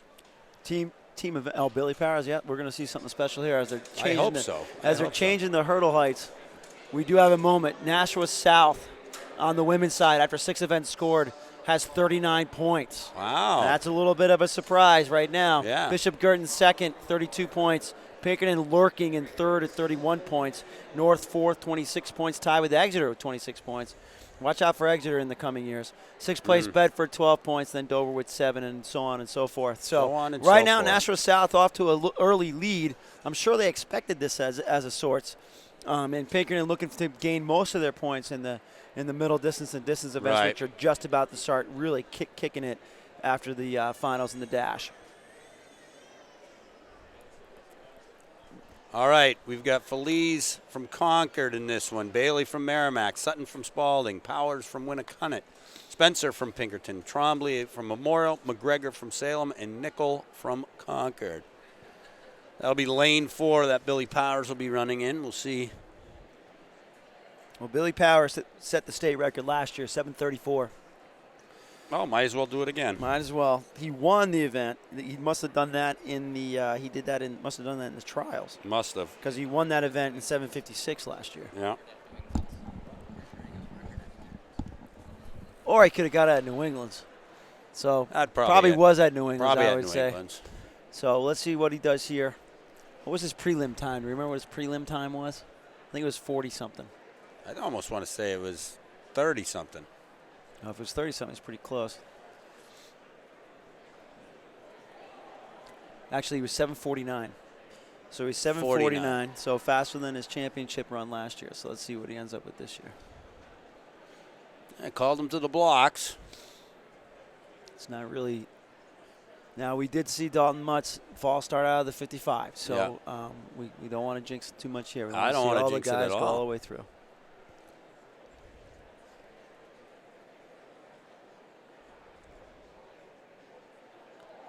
They're up and they're off.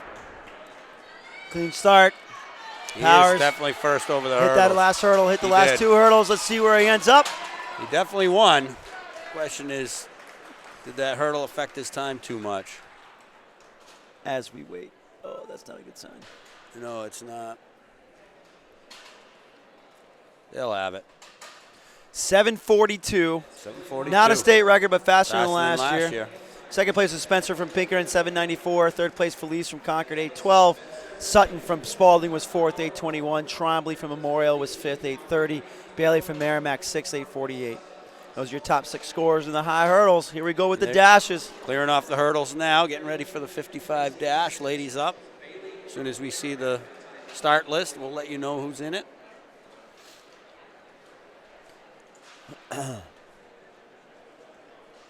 See Grace Devaney. Got the white. Okay, we got Geekus of Bedford, Moeller of Nashua South, Caroma of Merrimack, Johnson of Exeter, Devaney of Concord, Graves of Pinkerton, Alves of Pinkerton, and Coy of Nashua North. And they've been given the White flag. white flag, green light, Here we ready to go. rip. Billy Powers is so smooth. He probably is a perfectionist. Probably didn't like hitting the I'm third sure and he fourth didn't. hurdles, but it's pretty legit. I would say Devaney's your favorite here, but Caroma from Merrimack, watch out for her. And, of course, Johnson from Exeter. It's all Yep. A lot of this is with the start. So let's It see how is. the start, This whole race is the plays start. out. Don't count out Graves from Pinkerton either. Caroma, Johnson, Devaney, Graves, right in the middle of the track. Yep. And they're in the blocks.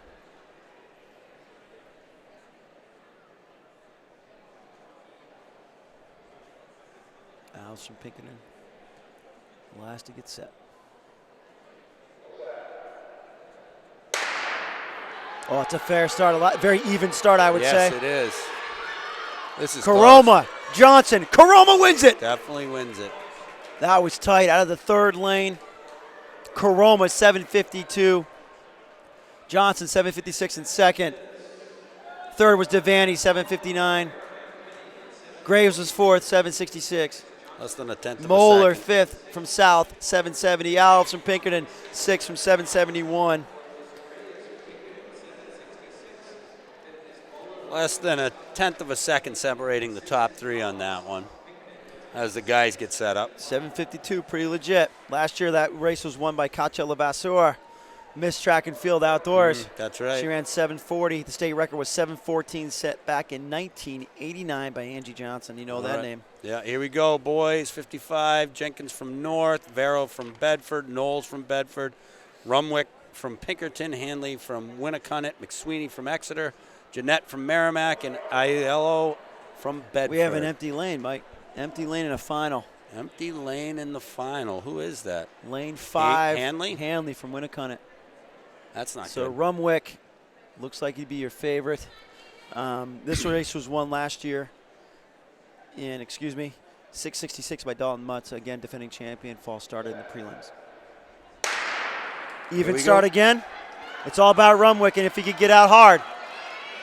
Ooh, is that Well, tight? I Looks don't like know. he was up. Looks like Rumwick might have got does. it right at the end. The other guys, yeah. he Rumwick, got- 678, wins it. That was State close, champion, the 55. Look for him to double back in the 300. Knowles from Bedford, Wow. 681. Verreau from Wow. Bedford, 682. Aiello from Bedford, 684. Holy cow. Huge points for Bedford Look here. at that. That's 18 total points just with the second, third, and fourth. Jenkins from Well, North, there's less than 687. there's less than a tenth of a second between. Phenomenal race. And fifth- Exeter, 689. McSweeney, 81 to 89. Your second through six. What a race. Unbelievable. That's how it is sometimes, though, I would say. All right, we got the girls' 1,000 coming up. Coming back, we got Brittany Johnson of Pinkerton, Michaela Randall of Keene, Caitlin Pepin of Central, Sierra April coming back from Pinkerton, Bailey Carrillo of Merrimack, Jenna Bradish of Alvern, Kelly Foley of Exeter, Carolyn Towle of Bishop Girton, Kaylin Gregoire of Londonderry, Delaney Flanagan of Bedford, Carly Rinko of Bedford, and Abigail Ward of Spalding. Well, Pinkerton has definitely made a move here a bit with the 55. Right now, South 41 after 7 events. Pinkerton 36. No South runners in this No. 1,000. And you got Brittany, the Warrior Johnson, Sierra April. They just ran the 4x8s. Right. A lot of doubling back from the 4x8 to this one. They have a decent amount of rest. Not a lot, but a decent amount of rest. So let's Yep. see how this plays out. Kind of depends, too, how this plays to your strengths. I would say dark horse. Who would you be your dark horse in this one? I don't know. I mean, Pepin's fresh. yep, Pepin is fresh. Caitlin Pepin is fresh. She's 309 seed. Bailey Carrillo of Merrimack, I think, is fresh, too. Yep, Carrillo from Merrimack, a veteran now, senior. Yep. I don't know if Zolber Michaela come a lot. Randall ran already. Kaylin Gregor from Londonderry. She's veteran as well. Here we Fair go. start. Look for Johnson to lead it right away, I would think. and we'll see Get what in happens. that position.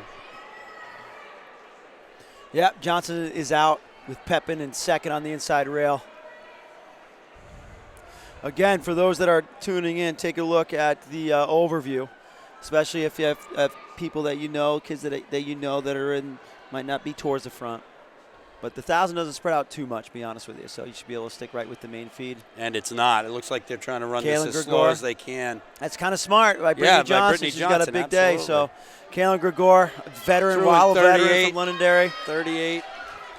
38 through the 400. Your second seed is sitting there almost in the back of the pack. Last year, Leah Salas won this in 2:52, and she went Yeah. on to break the state record last Right. year at New England's in 2:48.25. Now running at Cornell and running quite well. Looks like they're all queuing off Johnson. Yep, and Johnson that's controlling this can perfect. be very good. Yep, I very mean, that's good. where I'd want to be if I was her in this situation.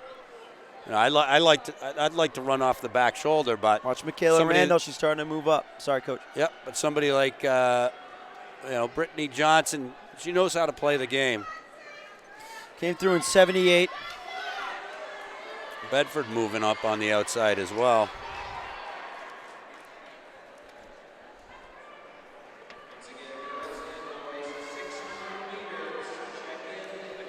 It's about 250, 251 pace if they keep this up.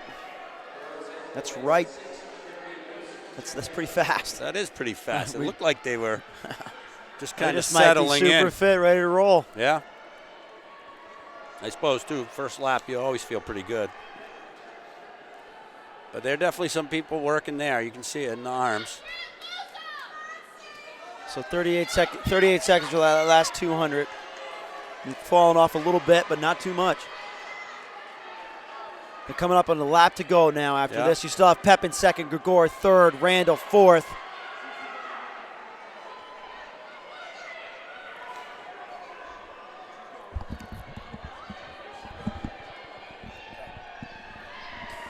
If you're just tuning in, the field events are all completed and they're at the bottom of your screen. So you All can right. check in on what we got. One lap to go. One And we are lap to bunched go. up, Coach Smith. What's We going to are. happen? Randall I looks don't know. tremendous on the She outside. does. Can anybody pass Brittany Johnson? Brittany Johnson doesn't make it easy to pass either. She takes up a little 2:34 space. through They're the trying, 8. they're trying to They go slowed around a her on bit. the corner, trying to ride up on her, but she's smart enough to just kind of keep it, the She's pressure so on. strong. How are you going to pass her? That's You're really going to have to just Carrillo in fourth from change Merrimack. gears. She does have some speed at the end of these. Sarah April. Here comes Pepin, too. Carrillo going around. This is Caitlin Pepin, ladies and gentlemen, trying to take down Trying the to take Warrior. Johnson. But She's there got go some the turnover. And She's going to she's gonna do do it. it. She's going to be your state champion. Caitlin Pepin, her dad's now the coach. Congratulations to the Pepin family. Yes. What Just a race. took 2 points. Pepin 309.70. Johnson 309.94. Carrillo 310.96. Look at that, April from 310, Biggin 310.96, 310.98. What a race by 98. Holy Caitlin cow. Pepin. Very smart race. Randall went down fifth, 311. Rinko from Bedford 311. Grigor from Londonderry 314.48. Eighth was Bradish from Alvin 315. They're bringing up the has boys. To be that has to be that is an upset. That is an upset. And I know Brittany Johnson's a warrior and All all, right. and we love watching her do all these events. But, you know, Hey, you gotta do what you Caitlin do. Pepin, third seed all the way up. All right, here we go with the Congratulations. boys. Matt O'Brien of Concord, Colin Connery of Concord, Jack Taylor of Winnicott, Joseph Kern of National North, Ethan Damaris of Pinkerton, Zach Plaza of Pinkerton, Ryan Devine of Concord, Steve Growl of Pinkerton, Matthew Griffin of Londonderry, Will Horgan of Alvern, Andrew Payton of Merrimack, and Hayden O'Hare of Winnicott. Yes, 307, yeah. That's crazy. All right, Rick Berryman just let us know that Jackie Gaughan's 1K split on the 3K was 307. And That's unfortunately amazing. for Rinko in there today, the fastest time of the day came from Division 2 True. because she ran, I think it was 2:59.99. You couldn't get any closer to 3 minutes if you tried. All right, this 1,000 looks to be pretty hot. Concord has a group of guys in there. Matt O'Brien, they kept off the 4x8. Should be pretty fresh. Connery, I believe they kept off the 4x8 as well. Taylor, I believe, was off the 4x8. I know Curran ran it. Let's see how we do. Vine did, but I think they Concord got behind and they ended up. That was a little pushing right there. No one went down. A little pushing there. Rubbin's racing, right? It is. Don't extend the arm, boys. Oh, they slowed it right down. Wow. Oh, this is where a lot of contact happens. That's, Yep. that's That is Taylor pash. from Winnicott getting out of the 4A That is a in pack. there. And they've all switched position at least once. Yep. I like this. Go to the front, control the race. It's Peyton from Merrimack. 33, they went through in 33. He's not scared. He's your 11th seed in second. Just trying to get out of there. O'Brien, you have to think, has one of the best kicks in the field. He's been working his 1,500 a lot. Dropping down to the 1,000 is kind of his natural place. Again, he's your number 1 seed. He's sitting in third right now. Got Curran from Nashua North. He was on that 4x8. They're still tight. I mean, there's 5 meters between the entire pack. They're not setting any records right now. No. So we're going through in a bit of a pedestrian 68. Here's that you got some of the guys running 4x8. More That's- than happy to that's- let this go easy. It's a 250 pace. That's pretty not very fast for the 1,000. But again, this is a championship meet. They're not necessarily running for time, they're running for points. Banners last forever. Yeah. So let's see how this plays out. O'Brien's kind of stuck on the inside there. It's very crowded right now. They're not running very fast. Pinkerton, is that Damaris or Plaza or Grew? That's in Not the front. sure. Shoulder to shoulder That's right now. Damaris. 2 laps to go. That's Damaris. Matt O'Brien's still sitting there. Damaris takes the lead O'Brien goes from around. Taylor. O'Brien's watching. Yep. He's putting himself in Tracking. great position. And there's Connery. And he's going around on the corner. This is it. He's making his bid now. Watch Connery's teammate. A little Absolutely. bit of still pushing and shoving going on, just letting you know where they're at. Not really pushing and shoving, just saying, hey, we're right here. Yep. They're through in 2:12. This is going to be flying. That was a 64-second 400. Let's see what they drop this in. Concord's looking to come 1-2 in this. Yes. Pinkerton in third, but Winnicott, they want to make a charge. These 2 points could be very valuable. Curran from North. Moving up to going third. around. He's Valuable points. Absolutely. Let's see how this plays out. You got Matty O'Brien, Colin Connery. And here we go. It's going to be Matty O'Brien, your state 1K champ from Deerfield. Connery second. What did Winnicott just... might have nipped him. I think he might have. So O'Brien, your state champ at 241.32. Congratulations. Connery Concord second, 242.33. Taylor Winnicott, 243.62 in third. Curran from Nashua North, 243.64 in fourth. Damaris from Pinkerton, 245.17. Payne from Merrimack, 246.68. Horgan from Malvern, 248.06. Devine from Concord, 249.81. Congratulations to Matt O'Brien. He was the seed, top seed. Yep. Expected him to win. He's really grown a lot as a runner, especially They were this going indoor at season. 250 pace and then That cranked just- it down to 241. That helps. That That's helps cooking. the kickers. And I got too excited. I didn't get that last split. My fault. That's all right. Here we go with fired the me. girls. First heat of the 600. We got Sylvia Cadell of Salem, Riley Ducharme of Central, Jordan Valancourt of Pinkerton, Lauren Noble of Spalding, Tess Rogers of Winnicott, and Hannah Swain of Nashua South.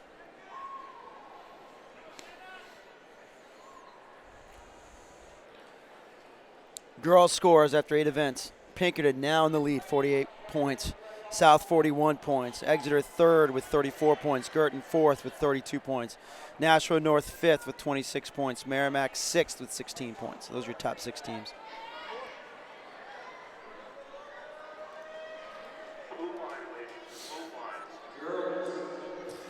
Boys scores after 8 events. First is Pinkerton, 50 points. Second, Bedford, 42 points. Third, North, 40 points. Fourth, Winnicott, 36 points. Fifth, Concord, 34 points. And sixth, Londonderry with 10. All right, here we go with the first heat. First of 2 heats. It's always fun to kind of see the winners winning time. See if they crack that top 6 in the scores. Absolutely. Because you only have 6 in the next heat, you know. 3 straight laps. So it's not like UNH, which Nope. we all love UNH. Just got character. It But does. trying to figure out how many laps sometimes and explain it to parents is fun. Well, it's a fun endeavor. And if you got 3,000 meter runners, they'd much rather run here than there, even with the no bank turns or anything. So that's All right, Noble from Spalding yeah. taking the early lead. They went through in about 33 seconds. Yep. Salem Cadell in second. Valancourt in third.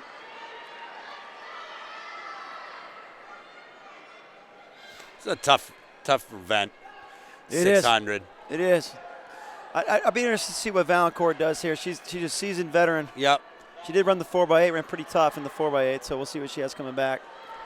And now she's being slid up on by Winnicott, which just makes hard getting out. Yep, the 600 is So so she's short. let her by, and now Bellows run that through in 67. Noble looking strong, coached by Michael O'Brien, who is Andy O'Brien and Patrick O'Brien's dad. Grew up in Long Island, went to Chaminade. Chaminade. Great 4x8 to Chaminade. Looks like Noble is going to. Yeah. Noble and Cadell. No, I'm sorry, it's Winnicott. Rogers from Winnicott. Noble and Rogers from Winnicott. April's Ripping. And you got Valancourt in third. Valancourt's Again, closed let's some of the watch this gap, time. but- That's a strong run, 142.73. 142. That could be strong enough to score. Maybe the top 2 even. 142.70 from Noble. First, Rogers was second, 143.19. Valancourt third at 143.95. Swain was fourth at 145.68. Cadell from Salem was fifth at 148.19. Ducharme from Central, 151.83, round out your top 6. all right. In second heat, Here we Asia go. Mercer of Memorial, Macy Graves of Pinkerton, Hadley Raymond of Exeter, Olivia Coco of Bedford, Caroline Fisher from BG, and Dominique Milazzo from Malvern.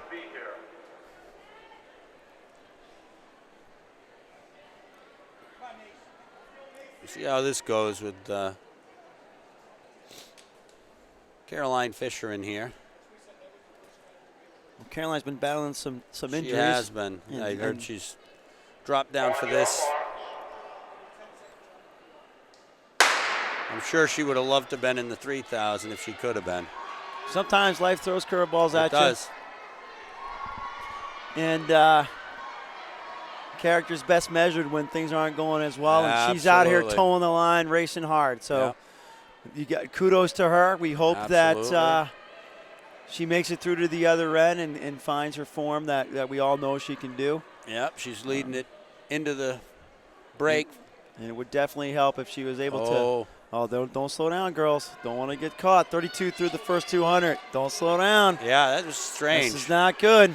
They're all kind of waiting to see who would take it, but I'll tell you what, that first they better race, watch that's out. a solid 142, so we'll see. And they had to have been watching that race. They know that they were out. They know it was fast.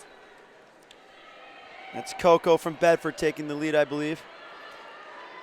And Fisher goes right to her shoulder. Right to her shoulder. And they got Milanazzo. If I was going to make a move, I'd just make it and go. I mean, it's Now, only let's see- 3 laps. Let's see what happens here. Here Here goes Bell Fisher lap. towards the lead. Milanazzo right on her corner. They went through in 67, 66, 66, 67, and there's Fisher. She's going after her. Only Milanazzo going with her. Yep. Let's see if Milanazzo has what it takes to overtake Fisher. But Fisher right now, wouldn't that be great for her confidence if she could win with a 600 state title? I think if anybody wins the 600, it's probably good for their confidence. Especially speed. Yeah. And she's putting it on right here. Yeah. 134 Milanazzo's right now. trying to come around, Milanazzo though. coming around. Will she Let's get see how there? they finish. It's going to be Milanazzo. 140. Milanazzo 140.26 as your state champ. You have Fisher in 140.58. You have Graves 142.11. 142.11. Coco fourth at 143.22. Fifth place was Raymond from Exeter, 143.94. Mercier from Memorial, 144.83 is in sixth. Fantastic run by Milanazzo. I mean, stalking the whole time and really turning it on kind of there at the last minute and doing exactly what they needed to. Here we go with the boys. First heat of the boys. We've got Aiden O'Hearn of Concord, Terrence Coyle of Pinkerton, Thomas Lamar of Exeter, Elijah Demio of Merrimack, Ryan Moyer of Dover, and Devin Crowley of Merrimack. The boys look like they want to run fast. How many heats do we have in this? Let's see. 2 heats? 2 heats. Same thing. I think the winning. I think so too. She snuck in there. I bet. I didn't do it, but that was too exciting at the end. Yeah. It's hard to do it. Yep. And it's exciting like that at the end. And they're off. These Fair boys start. aren't messing They're around. ripping pretty hard. So what you gotta always like about the first heat or the slower heat is those guys oftentimes go right after it, knowing that their only shot to move up is by going after it. Here we come Noble to the break. ended up fourth, Coach. Noble ended up fourth. Nice. Rogers from the first heat also ended up fifth. So out of your slow heat. So Here let's we go, watch the this break. with interest right Yeah. now, right? Moyer went So to the front. Fourth and fifth from the women's, from the girls' race finished. You mean from the first From heat? the first moved up. and second moved to fourth and fifth overall. I'm All sorry. right. We just had a Oh, they're ripping, man. we just had a change of leader. This is DeMayo Mara. or Crowley. Let's see. Moyer back to the front. This is Crowley from Merrimack in the front. You got both Merrimack, DeMayo and Crowley going after it. But it's Dover- Ryan Moyer. That's. Oh, and he's going to the arms. He's starting to tie up a little bit. He ran the but he looks 4x8 too. he He was looks part like- of that 4x8 team. Yeah. He looks like he might have it. Oh, he's starting to tie up. And you have And Merrimack is starting DeMayo to. and Crowley coming I after don't him, know but that they're they all can kind of get hurting. there. Moyer is laying down a time. This is going Yeah. to be 127, and I'll tell you that might be good enough to score at some point. So let's Yeah. see. So Moyer was first from Dover, 127.76. Again, Nick Piatti doing a great job over there. Second place, Crowley from Merrimack, 128.38. Third place, DeMayo, Merrimack, 128.39. Fourth place, Coyle from Pinkerton, 130.32. 127 is what we're going to have to watch. Fifth place, Lamar, 131.13 from Exeter. Sixth place, O'Hearn, Concord, 132.31. All right, second section. Bryce Eckenrode of North, Joshua Adams of Concord, Aiden Kindrop of Keene, Pat Hanlon of Pinkerton, Aiden Kenny of Bedford, and Tanner Valhooley of Winnicott. Aiden Kenny, 123.74, your top seed. 127.7. Is what we're looking for. Well, that's what we're looking for. I was finally smart enough to remember it. I'd write it down. At our age, we got to write everything down as it is. Then I'd have to remember where I put the pen. Right. Oh, they're going already. Oh, they're not going to wait. They're not messing around. I mean, it's tough to say because we can't see the stagger, but there's people moving fast. That's all I know. There we go. So Bedford, that's Kenny. Bedford to the lead. He looks tremendous right now. They were through in about 27-28. Hanlon right behind him. 27-28. This is going to be a race. Kindop in third. Kindop's oh, a junior. And there we go. Hanlon going around. He's trying to. He holds him off. That was a great Wow. move. Great response by Kenny to hold him off right there. Wow, they are throwing. They are swinging wildly right now. Hanlon and Kenny. Let's see what happens. Let's see what that kind of battle did for both of them. Yeah. 53 through the 400. This could be a 122, 123. State record is 119 by Russell Brown. We all know that guy. Yeah. Godfrey has I a Division remember I that. record in 128.85. Last year, Noah Woodman won this in 124.73. Kenny might be eclipsing at least that. 110 right now. He's starting to tie up, and Winnicott is coming. Hanlon is tying up. You got Valhooley from Both of them. Winnicott coming around. Valhooley. Here comes Kenny, 121, 122, 123 and change. Then you got Valhooley from Winnicott, Hanlon from Pinkerton in third. Kenny wins officially 123.36. Well, I can tell you that Hanlon 125.04. Moyer's going to move up. Yep. There was a big gap back to Nashville Adams North. conquered 127.24. That was 127 because you could be as fast as third. Yeah, it was 127.7, so he moved into fifth. Valhooley, DQ it says. Uh-oh. All right. That might not Girls be good. 300 happening on the other side Hold of the on track. 1 sec. That 123.36 doesn't even get in the top 10. No, Sorry. that's all right. But he ran hard. That was a great race. Go ahead. Absolutely. In the girls 300, Heat 1, Hallie Drew of Nashua North, Megan O'Brien of Pinkerton, Ariana Roberts of Nashua North, Camille Sweet of Exeter, Isla Cousins of Keene. That's your first heat. Starting on the other side of the track.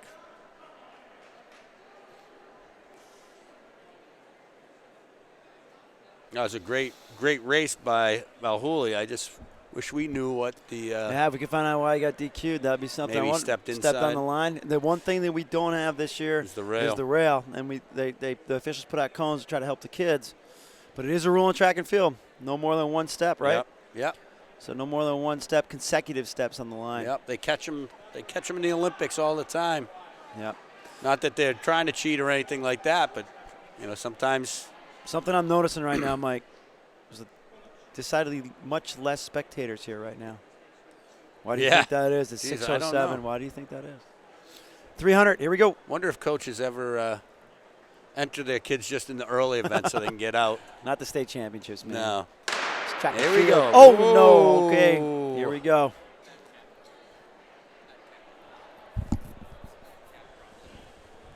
Okay, I'm not sure that was a Call false that start. one back. They Yeah. called because of the bad start, bad cap. No, green card. What does that mean? That means it's good. Yeah, green No mark. one's gonna be. It No could, one's gonna be out. Might have been no, bad it cap. could be a number of things. Yeah. Could be that the gun didn't Bad sound shell. properly. Yeah.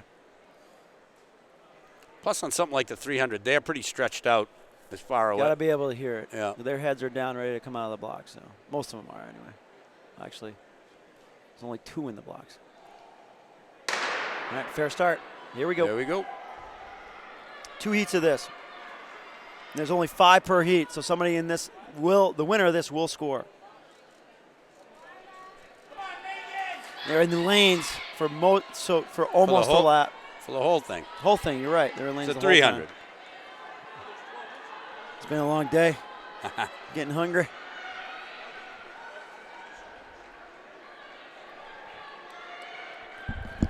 It's hard to say what's going on.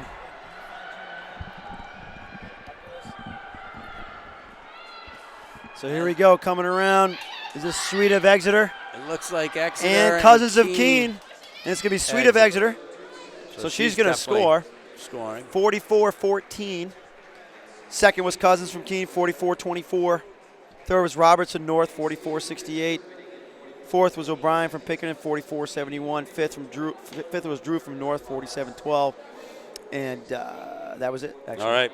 Next heat, we've got Melanie Hutchinson of Merrimack, Marina DePrizio of Spalding, Brianna Coco of Bedford, Amelia Graves of Pinkerton, and Grace Devaney of Concord. And there's only 0.02 of a second between Graves and Devaney. This could be good.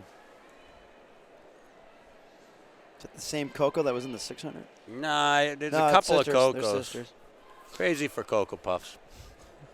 What the heck? I don't know. I just remember that from. That was bad. It's almost as bad as your Forte comment. Almost. All right, here we go. Fair start. Again, Devaney. Amelia Graves is your defending champion, 41-73. Devaney runs State with record, a if you're- ton of power. If you're wondering, state record's 39-87, 2007 by Anna Chiafretti.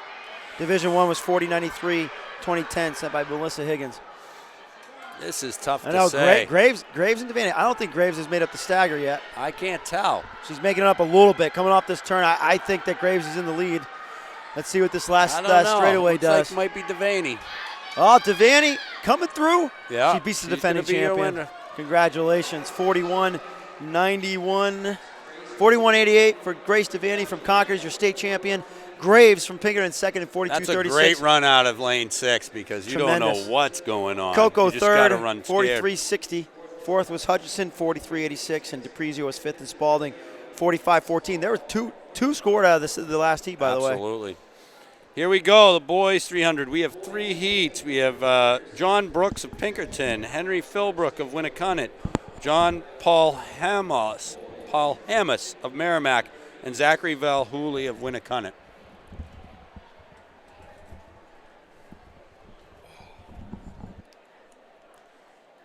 Joining me again is Jim McKenzie, Deerfield coach extraordinaire.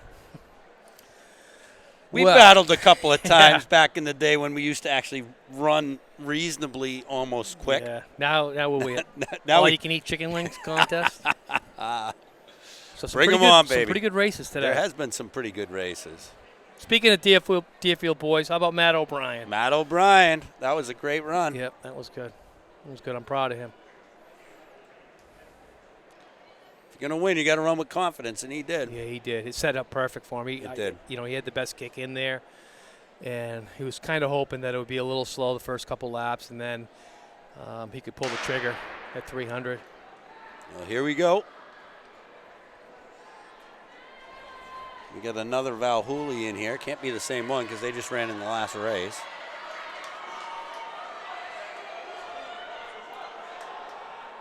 Merrimack. Paul Hammis has made up the stagger on Winnicunnet. Appears to be the guy in the lead here for sure.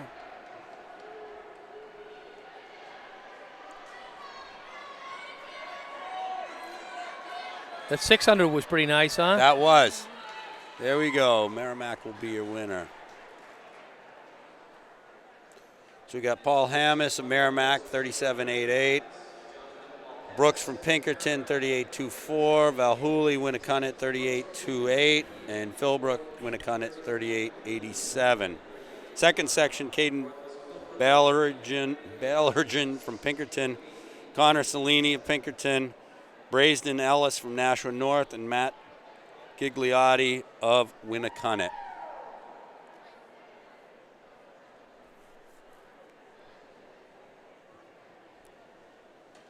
White flag, green light. Calling them to the blocks.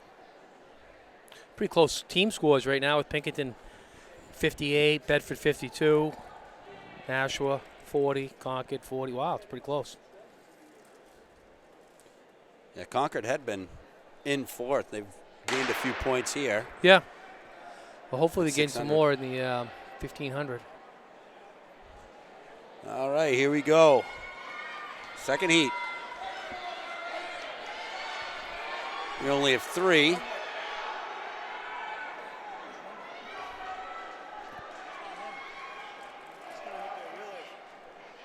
One of the Pinkerton guys is not running. Yes. Yeah, he wasn't scheduled to be in there. All right. It's going to be Nashua North. Ellis. Whoa. Ellis, Nashua North, 36.59. Gigliotti of Winnicott, 37.43. And Baylor Geron of Pinkerton, 38.20. Final heat, we've got Vero of Bedford, Radagonda of Exeter, Rumwick of Pinkerton, and Billy Powers of Winnicott. Yeah, it's going to be a good race right It here. should be, yeah. Rumwick is your top seed, but Billy Powers is the man. Yeah, he is tonight. So far, he looks good. So far. He won the high jump and the hurdles. Did he win the high jump? Yep. Nice. The hurdles, he ran pretty darn fast, and he took out one of the hurdles even. Did he break the state record? He didn't, no. He didn't. He was off by 800ths or something. Oh, okay. He's in the outside lane, so he's going to have to just hammer. Rumwick's not. He's got. Oh, there we go. Rumwick is taking off. He's inside lane on Powers, and he just pulled ahead. They still got to go around the corner. Don't count Powers out. I wouldn't count him out. Vero's coming up too in that inside lane. Looks like Rumwick's going to take this. It does look like he's going to take it. Nice job. As he does. 35.5. Powers second, I think. 35.51. That's pretty good. 35.51. Powers, Powers Winnicott 36.19. 36. Vero, Bedford, 36.32. Exeter, Radagonda, 36.79. That was a fast heat. 35.02 was the record. So that was pretty fast. A lot of fast boys in there. Yeah, that's one of the fastest all-time times Yeah. right there. This brings up the girls' 1,500, and of course, coming back for the 1,500, we got Jackie Gahn, setting the state record in the 3K already. Callie Coffin's back again. Brittany Johnson's back again. Megan Cross is back again. Grace Corbett of Merrimack. Violet Sullivan of Exeter. Jessica Fontaine of Alverton. I forgot Sierra April of Pinkerton. Molly McGaffigan of Pinkerton. Mason D'Amelio, Pinkerton, and Kaylin Gregor of Londonderry. So they set up on the other side of the track as well.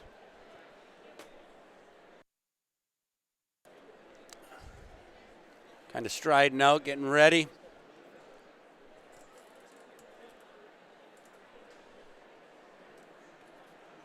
Got them lined up over there. This should be interesting. A lot of these girls have doubled up. And here they go. And Jackie wastes no time going right to the front. Looks like Brittany Johnson sliding in right next spot. Callie I'd have Coffin's up there. I'd have to think they'll let Jackie do her thing. Oh, I would hope so. A state record is 4:36.79. Jackie Gahn won this race in 4:43 last year, 4:43.10. Believe it or not, state record set by, I think, was a former teammate, Shannon Murdoch. Shannon Now Murdoch. running for UNH, running quite well for Coach Hopler at UNH. Yep. She's out. She's out. One lap in. She's got 8 meters on the field. We'll try and give you some splits. We are all the way across. Yep. Callie Coffin sliding into the second spot right now. Johnson just trying to keep her in check. She's ripping Third. pretty good. She is. The rest of the field's ripping along pretty good, too. Yeah, a lot of your same players. You got Yeah. Callie Coffin in second, Brittany Johnson, Megan Cross, Violet Sullivan from Exeter. And now this is why. I mean, this is a team championship Absolutely. today. That's why you see at Johnson those on there all the Look time. at the Pinkerton girls. They're just trying to stay close. Jackie Gahn through in 73. 73 seconds through the first 400. And the rest of the girls threw in 79, so they're not slacking either. Callie Coffin's trying to get away. But Jackie's gone. That's worse than your forte. Oh, come on. That Coffin wasn't in half second. bad. Corbett from Merrimack moves into sliding second. up, Third, I mean. And then Violet Sullivan moving up on the outside. What did Violet ran something? 4x8? 4x8. 4x8. Nice So leg. she's probably pretty Nice fresh. leg. She's solid. She's a veteran runner. Oh, yeah.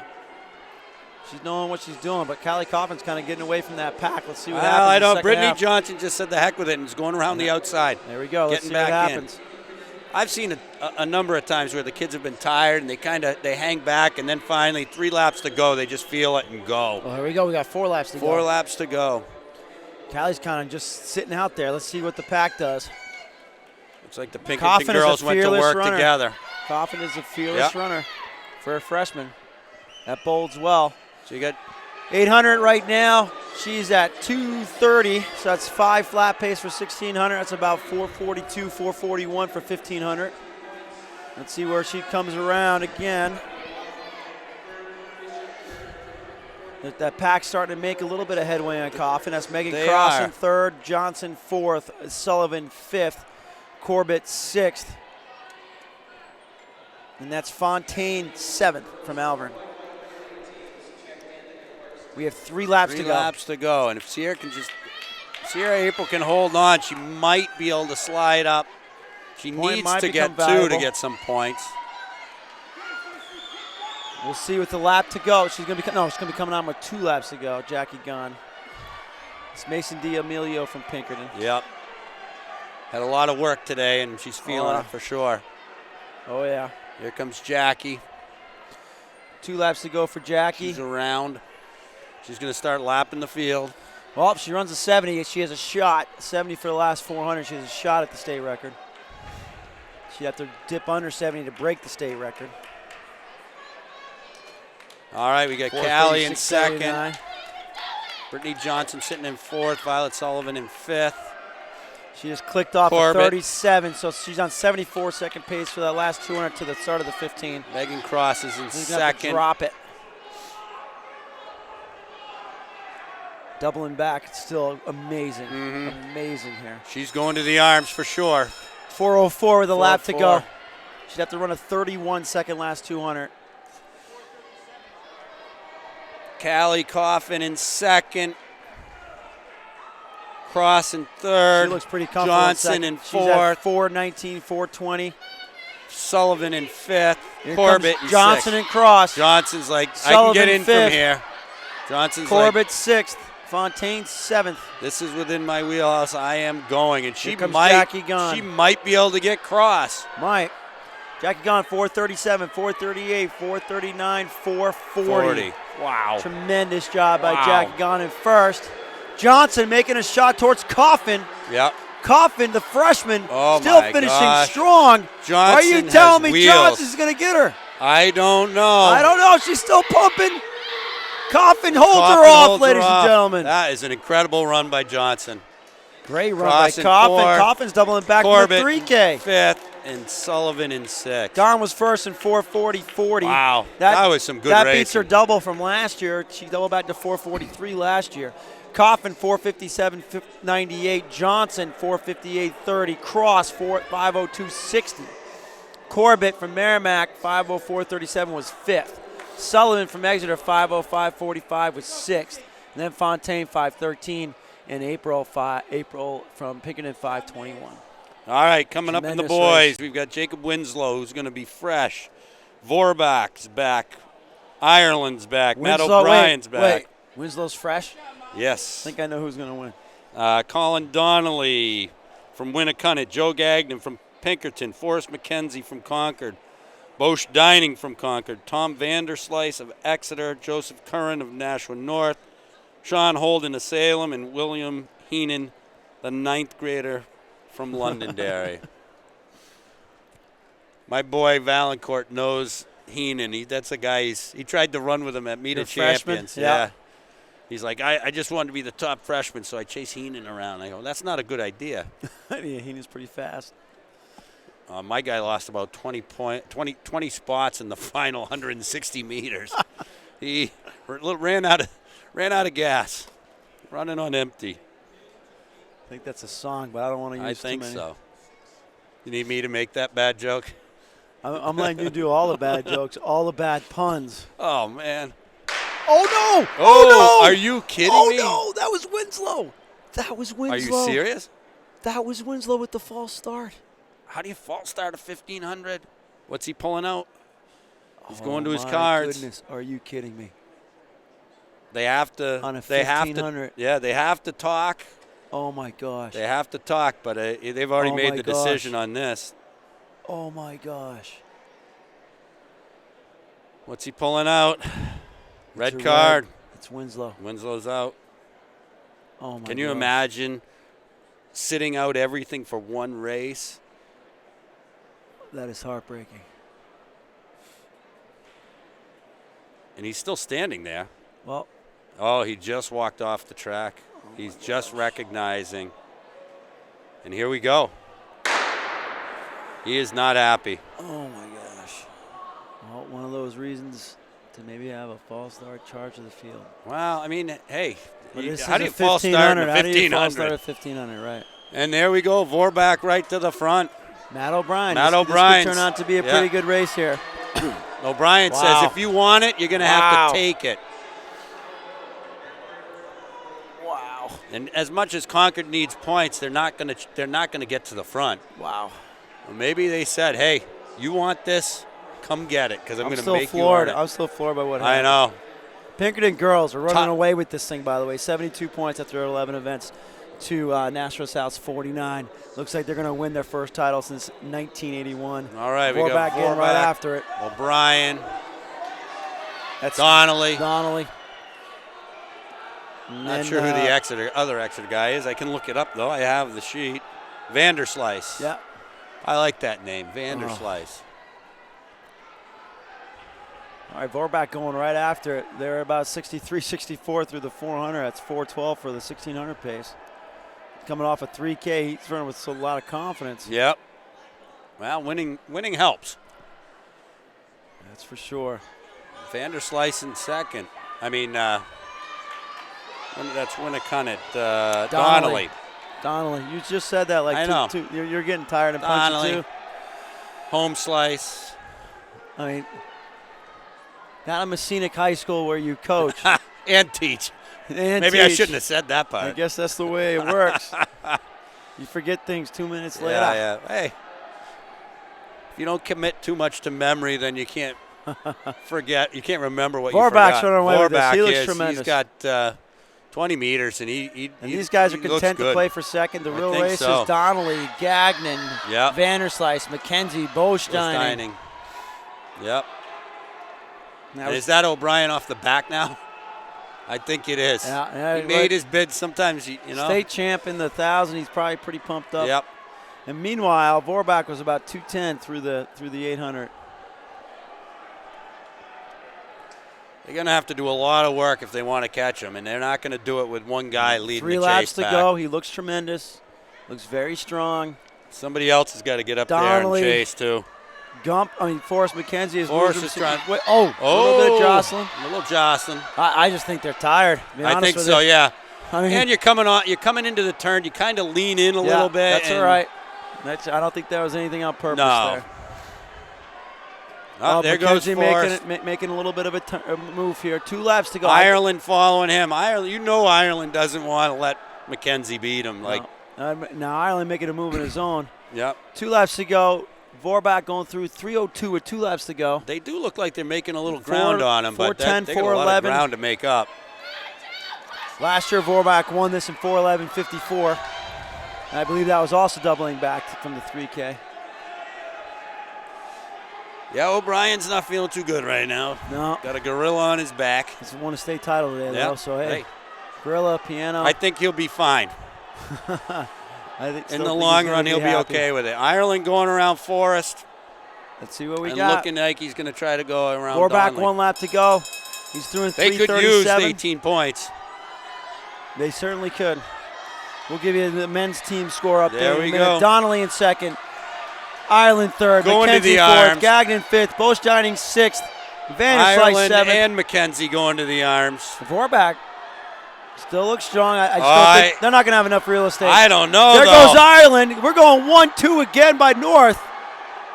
1-2. Ireland's coming after him. Yeah, and Vorback's Vorback head just bounced about 3 times. Get across. Get David. across, and 1, he's gonna. 2 again. There ladies we and go. Gentlemen. Ireland All right. second. Ireland's Donnelly, 1-2 both. McKenzie, Gagnon. Bosch Dining, Vanderslice. Vanderslice, my homeboy. Holden from Salem. So first place Yeah. is David Vorback. David He's your Vorback double does it state again. champ. 4:12.41. Ireland North 4:14.02. Donnelly Winnicott third 4:14.93. Forrest McKenzie fourth 4:16.95 of Concord. Gagnon fifth of Pinkerton 4:17.79. The what ifs. Sixth the what Bosch ifs. Dining from Concord 4:20.06. Vanderslice seventh from Exeter 4:21. What would have happened Holden, if Salem. Winslow had gone in there fresh? Winslow would have. Yeah, I mean, I think we Feel know bad, that. All right, yeah. section 1 of the girls 4x400. We have Keene, Concord, Dover, Nashua South, and Merrimack. And Nashua South is your top seed in this heat.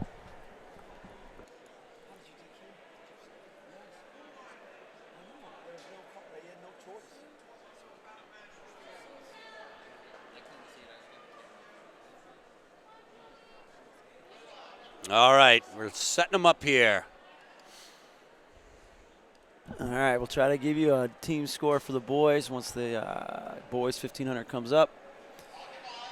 Who do we got, Coach? I already said it. Keene, Concord, Dover, Nashua South, and Merrimack. Nashua South is the top seed coming in. While you're sitting there gallivanting, I'm sitting here doing all the work, already taking care of things. Did you really say home slice a little while I ago? did. Oh Well, my Vanderslice, gosh. home slice? No. We're back in 1984. Next thing you're to be doing is quote and run DMC. It's hammer time. That's a different guy. It is? Yes. What do I know? Music of the 80s. is Dover not with my the early forte. lead, South in second. There are Concord, usually Keene, 3 heats Merrimack. of these, so there's 3 heats of these. Yep. We got 3 heats.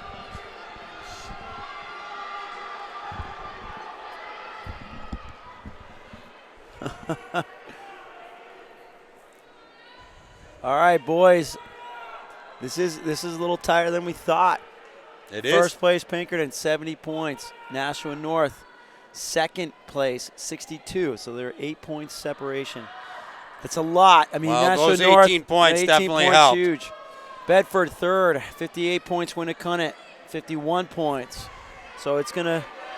I mean, obviously Pinkerton's in the driver's seat here. Yeah, and I'm looking at the They're gonna 4 have great relays. Yeah, I'm looking at the 4x4, and Nashua North's not even in the fast heat of the 4x4. Yeah, I mean, this is And Pinkerton. nor are they in We've the, seen some pretty weird stuff though. Home yeah, slice. oh yeah. Yeah, we have Vander Hoosel. Don, I mean, we had a false start in the 55 from the top seed, Yeah. false start in the 1500. I mean, just Here we go. weird South things going happen. around. South, Dover, Keene, Merrimack, Concord.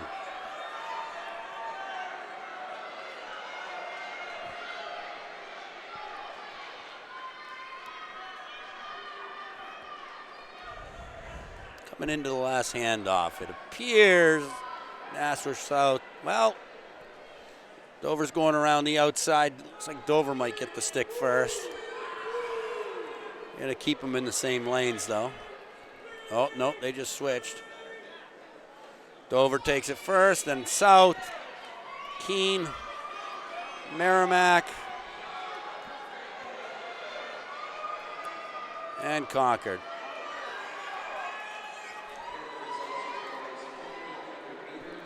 Let's see. What are some of the funny things that Mike Smith has said today? Home slice. I think he said Cocoa Puffs. Cocoa Puffs, Forte. I remember Cocoa You Puffs quoted when I was a MC kid. Hammer when I said MC Run DMC. Well, who cares? Run DMC. They're the ones that did it with they had the- Aerosmith too, right? Yes, those you're guys. I correct. remember those guys. That's not a song named My Adidas. My Adidas. Oh, they always they rocked the Adidas with no Walked shoelaces, walked right? across concert floors. Were you at those concerts? I grew up in New York. Yeah. You didn't have a choice. Lived longer in New Hampshire now, though. So Yeah. Oh, you've lived longer in New Hampshire than you were? Yeah. 18 I years. started out in Massachusetts, but Oh, that explains a lot. yeah. Dover South. I don't. First I try and not. second. I try not to talk too much about that. Heading into the anchor leg. There we Is go. that Grace Devaney getting the anchor leg for Concord? Looks like it. Oh yeah. She might make this a little interesting for probably third in the heat, maybe. Is that Devaney and That's Devaney. Devaney? Yeah. You say potato, I say potato. This is getting awful. We're getting to the end of the Nobody. day, that's for sure. Let's just make this announcement. Everybody, Now. Nobody text us or tell us anything about the Super Bowl. you can text me all you want. Roger Goodell did not listen. He started the game. What? Pretty upset. What? I hate that guy. Devaney- Oh my there goes God, Devaney. Devaney. Like we said, it'll be third in the heat. We got Dover and South. Again, we have Oh 3 my heats of gosh! this. Look at South go around Dover. What a back and forth. Crazy. And no matter what the time is, total time, it's still fun to watch. Yeah, racing. it is. It is. Does that mean we're Very fun. track junkies? Yeah, I think that's exactly what it Nice means. race by South. South had a nice meet on the girls' side. They're forming a nice These track guys and field are team. these guys are 10 seconds Yeah, faster okay, than their Grace seed Devaney, time. third. Yeah, all the way from back to third. And Keene catching Merrimack as well. Really, the competition on the women's side is going to be between South and Exeter for second place plaque. You have 49 points for South, All right. 47 points for Exeter. They're bringing out the second heat. We got Alvern, Nashua North, BG, and Spalding. And all of are the first. South ended up running faster than any of these guys' seed time. So Okay, we'll see what happens. they put it 4:25 is together the for the time. 4x4. Remember, there's only 4 per heat, so Right.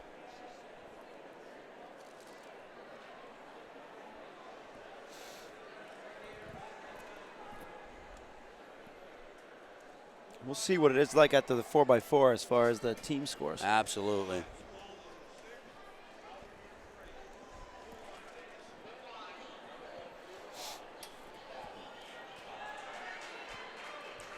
I think I'm going to have to get me a set of green and red cards from when I start races. Just in case. There we go. Not messing around on the start line. Ready, set, go, boom. As it should be.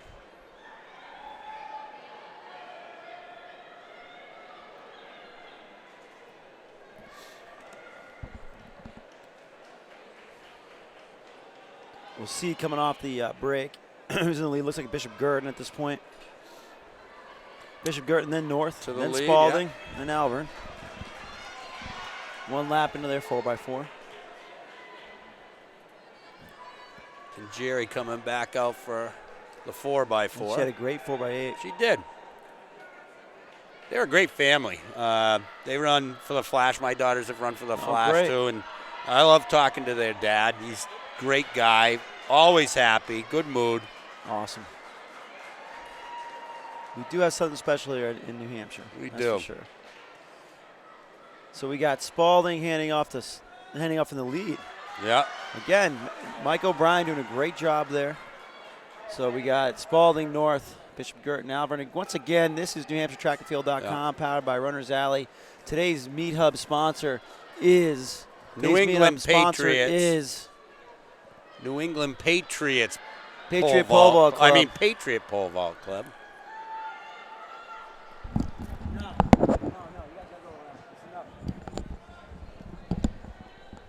All right. Alvern coming through first. Spalding, North passing Spalding, and BG in 4th position at this point. You mentioned Mike O'Brien doing a good job at Spalding, so that's something that Spalding was definitely in need of. It's Oh, yeah. unfortunate. I remember. They had great history there. Yeah, and I remember Coach John Doria. I remember running up there when they used to do the, I think it was the SCNH Pepsi, meet? yeah, whatever it was. Yeah, Doria did a great job with that. Yeah. Was And it so- Friday night? Friday night Yep. lights almost? And so it's nice to see bringing something back. Okay. So, You hate- again, Alvern. Alvern, North, BG. No, I tell you what, they're only Spalding. on 4:30 pace, so let's see what this does. Because Yeah. 4:25 was the last one. Yep. So let's see what this does. Well, oh, whoa. Nashua North might be doing North might something say about something about that right now. Oh, wow. It's a big move right here. Huge move. Wonder if she thinks she's in the 4x2. I don't know. She That looks was- pretty I know, but comfortable, that actually. was. She went around that third leg like it was. She looks very nothing. comfortable. She does. Well, arms are going up a little bit. Let's see what happens. Let's see toll from Bishop Girton. Spalding. And here come our anchor legs onto the track. There comes our anchor legs.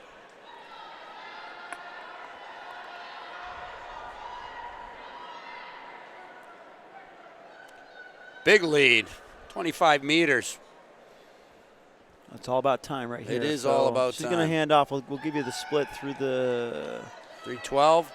so 3:14. So they'll definitely be faster. But these other Yeah.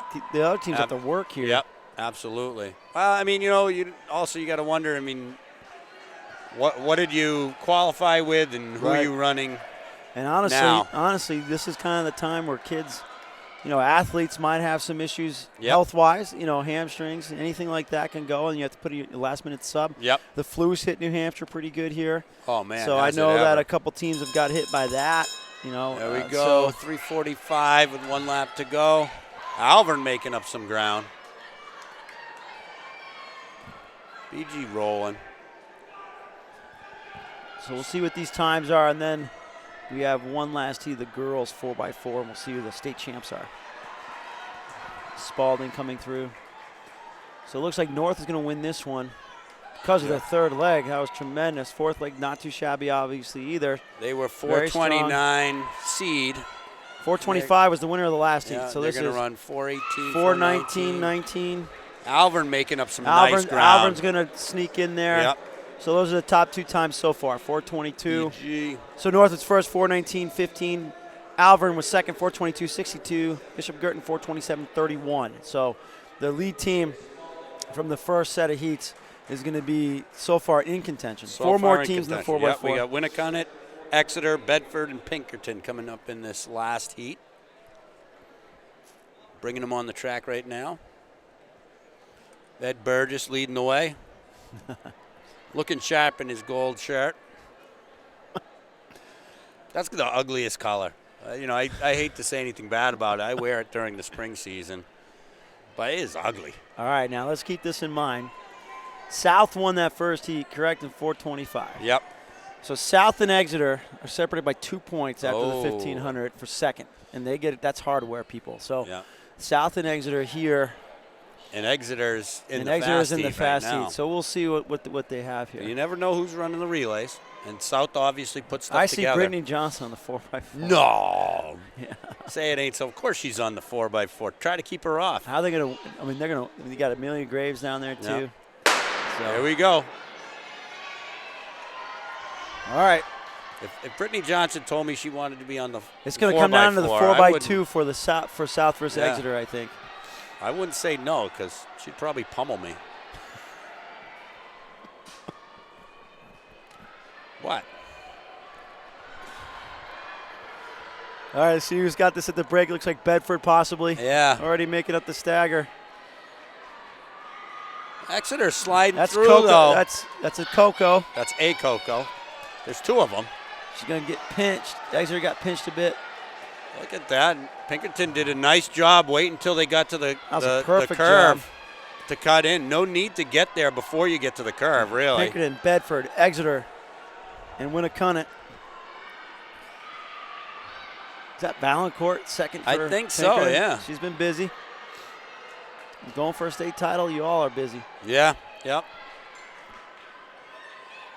And they take the baton 5 meters up. All right, let's see. Winnicott is in fourth. We're watching Exeter here. Their time is very important as far as the team scores are Yep. concerned. Exeter right now is in third with 47 points. South is in second with 49 points. South has And ran here a comes 425. Bedford. Holy mackerel. Look at Valancourt, they'll hold her off. Wow. Exeter's third. Who do we have anchoring Exeter? I can't think Bedford just slowed up so that they didn't have to try to do it on the on the That's corner. Valancourt again, running fearlessly. Yeah, But Bedford has very strong relays. they do. Exeter's third. 39. And who's on the line to take the baton from Valancourt but Brittany Johnson? Well, Bedford's still strong. Yeah. We have to pay attention to the time for Exeter Yep. and see if they score. I already mean, forgot what the they're other behind. one was, but It's 4:25 and change, I believe. 4:25 and change. So we'll see after this event. It might come down to the 4x2. Valancourt to Johnson, handoff. Bedford handed off. Exeter. Oh, and they're moving. And Winnicott right now in fourth in this heat. To let you know, it looks like Exeter, if they run a 70, they'll be eclipsing at least. And she's going to run faster Bedford than 70. is catching Johnson. Yeah, we'll see. Well, Johnson might be a little tired. Might be a little tired. She's Her done a little bit fourth of work race of the today. day. She's a At the soccer same player. time- She's used to moving this much. At the same time, Bedford you have looks to good. get around her, and that's not going to be easy. If you've She's been all chasing. arms right now. We'll Yeah. see what she's got left. Exeter's still in it, 2:45. So that's going to, oh, wow, that's going to be close with South. They got to gain 2 points on South. So she's Bedford got to is not finish making this. any ground on Pinkerton at this point. She did a great job Still catching up, Still but have one more leg. I am getting punched out. I thought that was the last leg. Okay. Where's my coffee? one more. We'll see what happens. This is Graves. I don't see anybody passing Graves. No, that doesn't seem to likely. Bedford second still. Exeter third. Yeah, Is that Johnson from Exeter? I don't know. No, this is going to be a great anchor.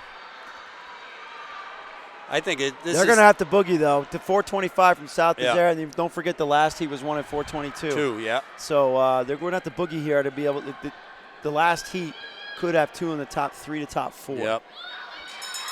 1 lap to go, 341. Yeah, they're gonna win. Bedford and Exeter. They do have a little bit of work to do, but I think they're gonna be safe for second and third. I think so too. Though, And that's gonna make the South- 4x2 real interesting for second place. yeah, South is definitely going to beat Winnicott in this one. Oh, she's looking behind Exeter. Don't look behind. You gotta keep ripping. It's about time right now. So Pinker's gonna win the state title in the 4x4.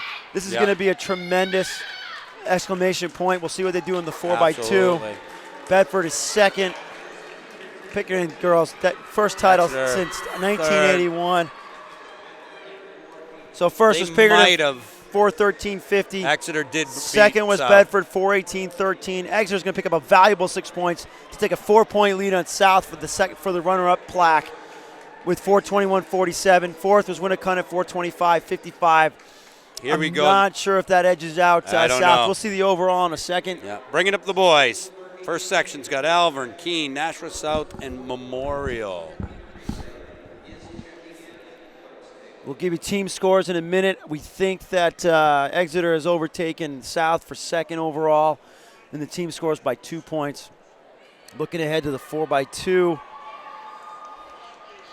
Exeter and South are both in the heat of the 4x200. Yep. So it could very well come down to that head-to-head race, which is what we love Yeah, for the and runner-up Pinkerton, plaque. too. Keep in mind, Pinkerton's going to in win. there. They're going to win, but Pinkerton's it's gonna nice. win. It's going to be awesome to have them all in the same heat. First of 3 heats of the The 4x4. Alvern guy almost got caught adjusting his shorts while they were firing the gun. Spandex wasn't sitting properly in the right length on his knee. Well, these guys aren't waiting. No, no, no.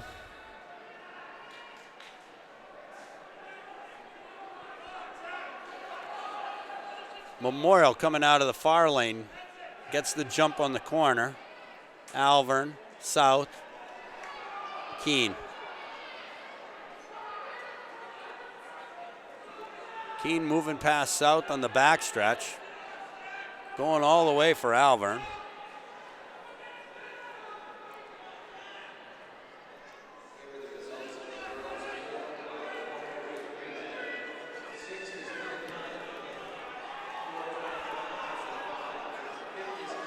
I'm just waiting for the team score update because I'm getting pretty excited about this. Tight meet. Memorial, Keene, Alvern, South. South making up ground on Alvern like crazy. Tell you what, the Bedford boys are in third with 58 points, and they're only a few points out of second. Nashua North at 62. Wow. So while Nashua North is trying to catch Pinkerton, yeah.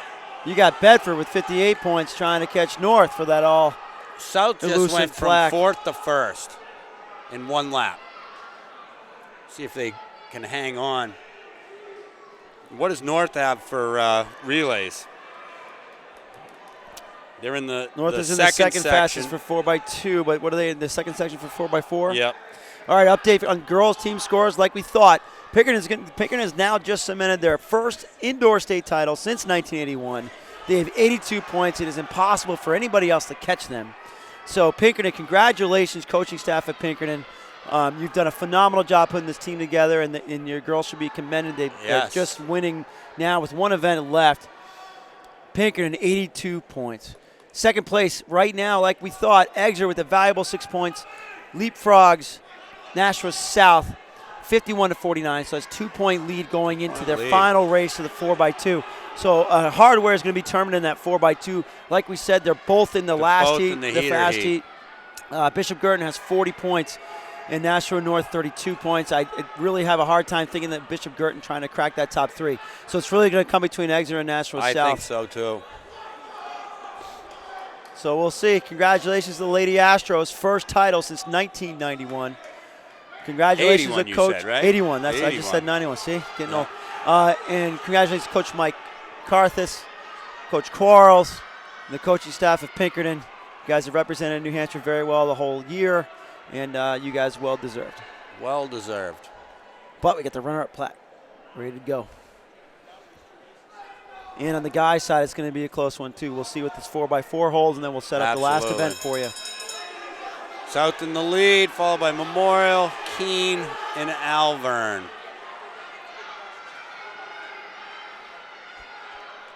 Larry's letting the guys know don't encroach on the track. Hey, wasn't that something having Larry Martin with us? It was. That was something else. I've been trying. Last year he was a little sheepish. He didn't come over. Oh yeah. This year he came over. So Well, he's definitely little a history. South. It's just really important for Memorial. everybody to understand how much goes into the Keene. indoor track league. I mean, it Alvern. doesn't just happen. Yeah, absolutely. And he likes to stay behind the scenes because he likes to promote the kids and what they do.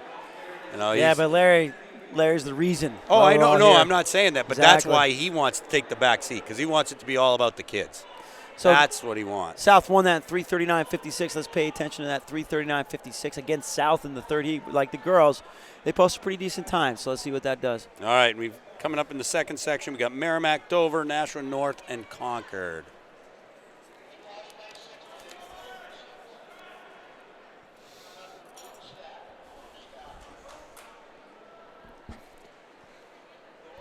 Boys, they're sorting them out. They all want to start in a different lane. I don't blame them, but they're off. Second heat. Merrimack, Dover, North, Concord.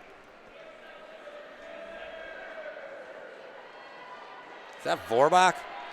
It is. Where? That is Vorbach. But Vorbach. hey, you know what? They need them. They got They need Bedford. 'em. Bedford's going to have great relays. Absolutely. I mean, Bedford could very well overtake North for second and bring home that Absolutely. runner-up plaque. They're through in 26-27. I was going to Not say, messing around.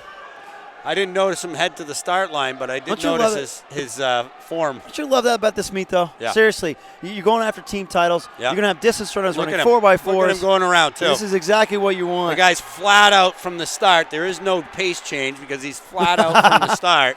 It's usually what happens. Guy, We'll see what somebody his else split comes is. off in the second. Everybody part has of it. no legs. We're not going to set Yeah. any records here, but it's about just pure competition. So 55 for a Vorbach on the leadoff leg. So North really does need to try to sneak in here with some points. Bedford, Do they got Ireland?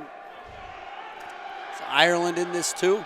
probably. Probably. Bedford is in the next heat, so they have a faster seat time. We'll see what this does. Yep.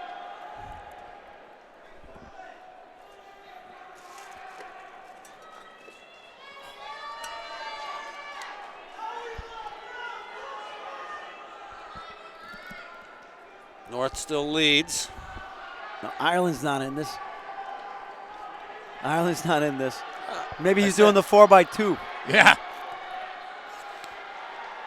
North needs a win here and post a fast time, put a little pressure on Bedford. They do hold a 4 1/3 point lead, so it's semi-comfortable, but it's not really. North led through the handoff, but is now being tracked by Dover. Dover going around. Bedford, by the way, has the second Concord going around. second seed in the 4x2, and North is in the second of 3 heats. So the relays could be the difference. We Could say be the sometimes difference. as coaches it could come down to relays, and that's a real great testament to great teams.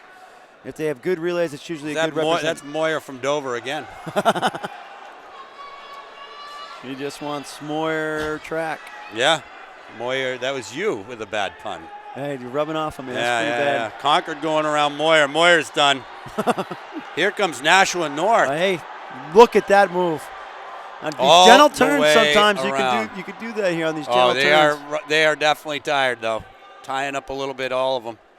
So we're at 2:44. There we with go. the 400 to go.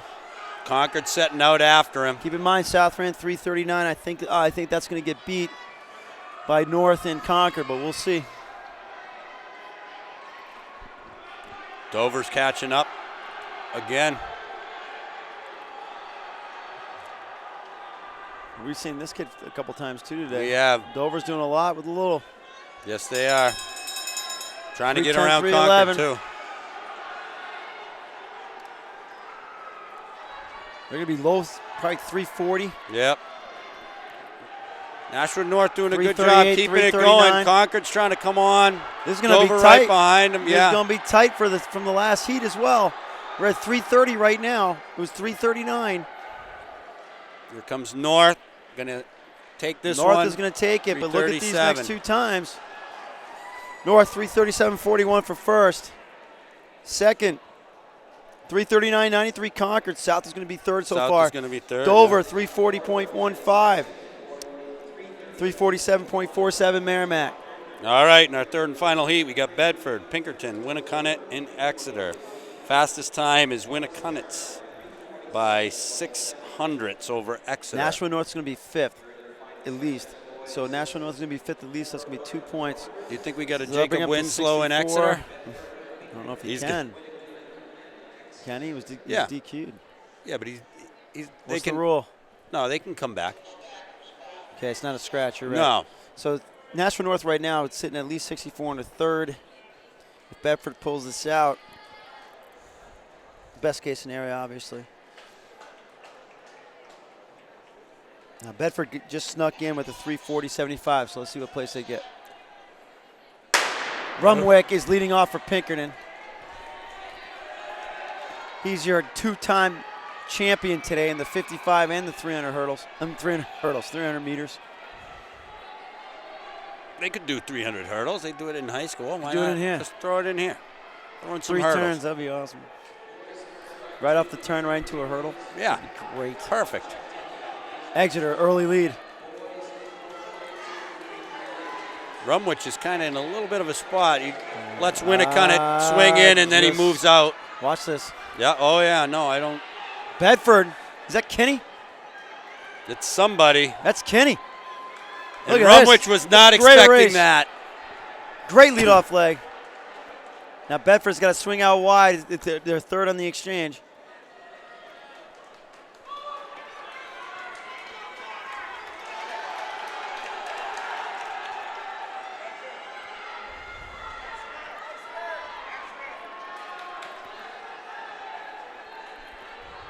Picking Well, it way out. Yeah, way out now. It's 15 meters in a very short period of time. Oh, he's smiling as Yeah. as he's going around. Bedford trying to get around Winnicott. Exeter right there. Tell you what, if Bedford gets second in this, they're going to hold a less than 2 point advantage. Yep. I'm sorry. It's going to be tied. Tied. But you know what? Nashua North has a third of a point. So Nashua North will be ahead by a third of a Third point. of a point. Picking smiling or grimacing, I don't even know. I'm his not hands really off. sure. Bedford's got to do some work Exeter here. took it in third. Bedford needs a second here to make this really interesting. that Winslow on the line? No. No.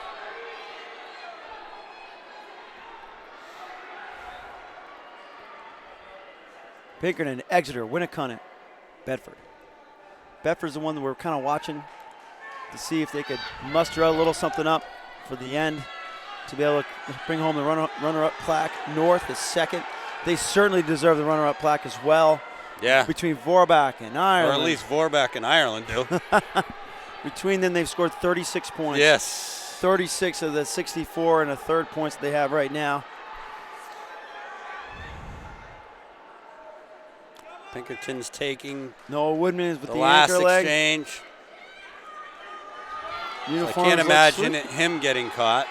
And Billy Powers. Billy Powers, Billy though. Powers, though. So Bedford is going to really have to push here. They're going to score about maybe 4 points. They're going to be 2 points behind, 2 1/3 points behind North going into the 4x2. But they're making up ground We'll on see. Powers. Powers has a little something left, I'm sure. I'm sure. See what the Woodman has. They've all creeped Exeter, up on Powers. Pinkerton. Bedford's doing a lot of work right now. Bedford is doing a lot of work. See if Powers responds. He feels him. Is Yep. Powers going to respond? Look at Exeter. Exeter fearless going after Woodman. Woodman's digging Keeping deep. him on his shoulder. Trying to hold him off. Let's see where the finish is. They're at 331, 332, Oh, wow. 333, He's gonna- 334. And they Pinkerton edges out. Pinkerton does. Pinkerton first, 334-63. I'm not sure if Bedford scored. Exeter second, 334-70. Winnicott third at 336-14. Bedford fourth in that heat, 337-98. Yeah. Let's set up those 4x2s. Yeah, let's take a look at this. In the girls, we got Alvern, Keene, Winnicott, and Timberlane in the first heat. Wow, that was a heck of a 4x4. It really was. Let's see what it does with the team scores. Again, this 4x200. What's our situation again, Mike? I don't remember. They got to run fast. No, team situation. Come on, They Mike. got to run fast. That's all I Pinkerton know. Academy is going to win their first title since 1981. Right, we already said that. Exeter's up 2 on South. They're both in the heat Right. of heat, head to head. And Oh, we'll- yeah, yeah. That's 2 and more they're heats in to with go. Pinkerton and Bedford, so it should be a barn burner. Barn burner. So for those that are out in California, Montana, New York, that he really means barn burner, Yes. but they don't pronounce their R's in Messinic, so that's what happens. Only 51-49 Exeter and South going into this one. Trying to give you an update on team scores heading into the last event for the 4x2s on the boys' side. So right now, Alvern, Keene, Winnicott, and Timberlane. That's Certainly what I has been a said, great Tim. track and field meet. I'm just filling know. up air. Yeah. You're filling up air all I'm right. getting tired. Is it still snowing outside? I don't know. I heard Tom Brady got hit and he's got a Shush, concussion. shush. Don't say a word. Leave us alone with that. Believe me, nobody's letting me know what's going on. No, I'm not. We're not turning on the Actually, radio. that's not We're not going true. to turn the radio on the way home, right, AT? That's not true. Actually, my wife just gave me an update. No, You know don't, what? no, You wanna no, know no. what she said? Dude, come on. No, all she said was she was headed up to the neighbors All right, thank you. to watch it. I don't think she even knows. She's probably going to be surprised. Can we stop I think talking she about the thinks game? It's basketball. What game? All This right. is the only game in town, Ashland buddy. North has a 6-point lead. Bedford mustered to 5th place. North actually beat Bedford on time in the 4x4 on the boys' side. All right, Timberlane hands off first with Winnicott, Alvern, and Keene. So North is so Pinkerton Academy is going to sweep the team titles today, Coach Smith. Are they? They're at 80 and a third points to National North 66 and a third points. Yep, So there's no way they're going to can't win be- that. Can't be beat. So Pinkerton, congratulations, Astro family. Absolutely. Pinkerton Academy, you're taking on both titles today. That is a huge, hearty congratulations for Not easy to do. for the academy. Even And then being as big as Pinkerton is, not easy to win two. you have to. I mean, you got to work at it. You have to have a great Yeah. coaching staff. You have to have kids that buy in. That's humongous. And then, second place right now is North with 66 and the third points. Bedford's at 60 points. So it's not out of the realm of possibility for Bedford to overtake North for second. Going into the last 4x2 for the boys. But we'll see. Winnicott, Keene, That's Timberlane and Alvern. Keene just blew by.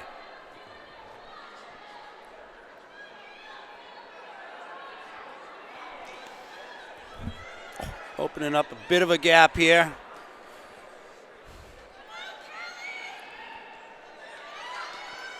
Keene coming through first.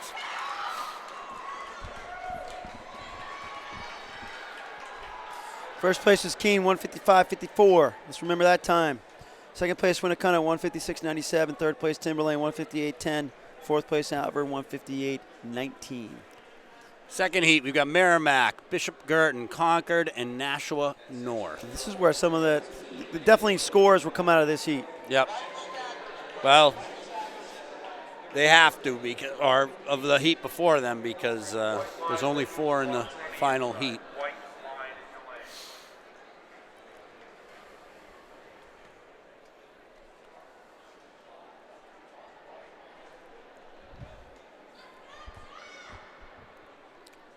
Wait for them as they're setting up blocks.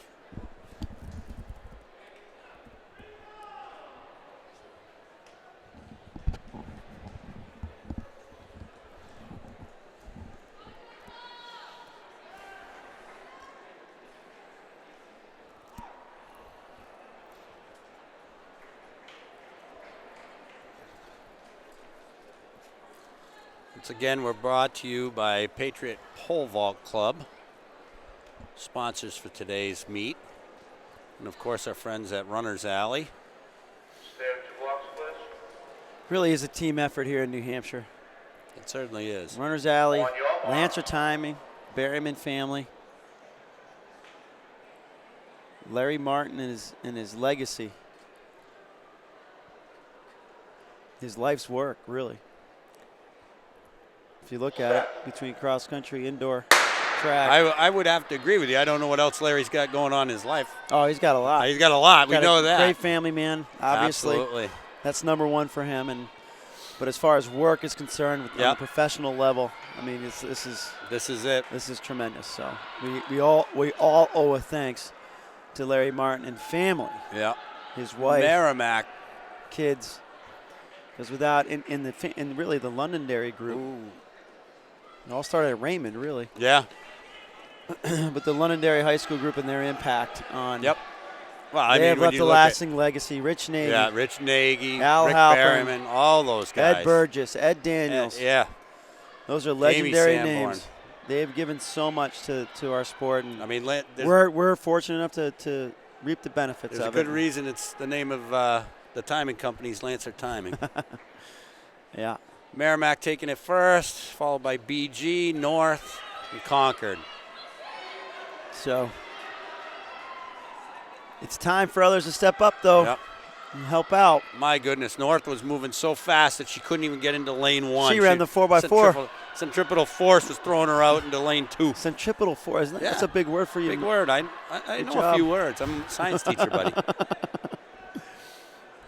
That's right. I keep forgetting that. Yeah, it's easy to forget when you talk to me. May not have been the best handoff. You know, that's okay. It's 4x4. Yep. No, 4x2. It wasn't the best handoff. Everybody's tired. Everybody's tired. But they're competing, and that's what New Hampshire's known for. We're never going to quit. No, Merrimack went right around. This one looks like it's going to be Merrimack North. A battle going on in Concord and BG. Concord over BG. So that was one in 153.85 by Merrimack, so they had the fastest time. North, I think we were looking at 155. 155.27 Concord, and then Bishop Girton comes in 155.32. So I think it was 155.54. So here's the real race right here. Here's the real race. We got Pinkerton Exeter. is going to win. This is their first state title since 1981. We've already established that. It's between Exeter and South. Exeter, South. Exeter has a Bedford, 2-point advantage. If they beat, all they got to do is beat South, and they get the runner-up plaque. Yep. If South beats Exeter, it depends if it's a fifth versus, it could be a fifth versus a sixth. Is the only time that it wouldn't be enough it points. wouldn't be a tie. And they would have to, if if there If is it's an a event tie. of a tie, then the NHIA will make up another Yeah, runner-up plaque absolutely. and deliver it to one of the schools. You know, funny story, 2009, I believe it was, we tied with Merrimack Valley for runner-up, and we had to do like a coin flip to see who get the plaque that To day. take it home. Yeah. I think Bob, I Bob would've- Mullen won. I was gonna say I would So have we let him. waited. It was okay. I was gonna say I would have let him take it home. It was fun. I actually thought we should do rock, paper, scissors, Yeah, but that would have added some competition. yeah, some more competition. The competition. No, it's all I would good. have said send it to me. Send it. Send it. That way it comes in packaged. I don't damage it on the bus. I always like a little character to a plaque. That means you celebrated well. Yeah, I suppose. when we came in second in 2015 by 1 point to Kearsarge, Wow. we've got 6 championship plaques now up in the trophy case for cross. One of them being girls. This runner-up one does not reside in the trophy case. We didn't let it go in there. It sits above my door, and the kids. I told them I want to see them wear off all the lettering Nice. on I it. like it. Every day before practice, they head out and I like it. wipe their grimy hands on it, and we try to rub the second place lettering right out of it. Not that I mind coming in second. That's awesome. Here we go. This should be interesting. And they are flying. Last event of the last race of the day, last race of these 2018 Bedford championships. is moving. Pinkerton is going to be your state champions as far as the team is concerned. Let's see if they can put an exclamation point on this in the 4x2. I wonder if South and Exeter know what's at stake at this point. I'm sure they do. You would think they would. Both coaching staffs kind of know. They know what they're doing. Yeah. So Exeter's going to take it in front of South. Yep. All fair handoffs. Bedford to can't the cut in. front. Bedford, man, they're the king and queens of relays today. They are. Pinkerton sliding to the back, but they have nothing to South fear. making a move on Exeter. You got to get around, though. That's tough. These turns are long, but they're gentle. Let's see on this handoff. South has to do this. 2 exchanges to go. Good exchange for Exeter. Good exchange for South. Exeter has a commanding lead on them Exeter was able now. to keep their momentum, though. Yep, they were. The baton did not slow down with Yeah. Exeter. That was a much better exchange. Exeter's challenging Bedford right now. And why not? Why not? Pinkerton's in 4th. But again, it really doesn't matter what place Make sure they you come. get that baton in their hand at this point. See the handoffs. Great handoff also. Here we go. Exeter is Exeter going to did an cement. excellent job. Exeter's going to cement the second place runner-up plaque. I don't know. Sydney Lewis is making a race out of this from South. I She may have is spoken gaining too on him. soon. I She may is have spoken gaining. too soon. There's not a lot of track left. Oh though. my gosh, this is going to come down to the last 50 meters. Let's see what happens. Exeter's making a play for the title with the 4x2 right now. South Lewis on the is trying to run inside. up the inside. Exeter comes in second. Bedford wins the 4x2. Exeter not only comes in second in the 4x200, but they now Yeah, come good in second as a team. championship. They're bringing home the runner-up plaque. Congratulations, Absolutely. coaches LeVay and Coach Scazatelli and staff, and Exeter for taking home the runner-up plaque. All Once right. again, Pinkerton wins this team title. First in the 4x2, 151.10 was Bedford. Second, Exeter, 151.45. Third, South, 151.68. Fourth, Pinkerton, 152.82. What do we got in the boys 4x2 first heat? First heat, Spalding, Timberlane, Alvern, and Memorial. And they're all within 0.4 of a second of each other.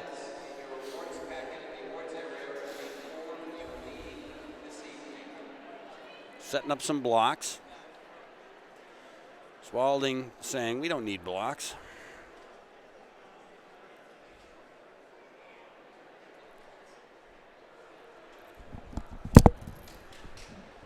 You guys got to go around if you want to go through here.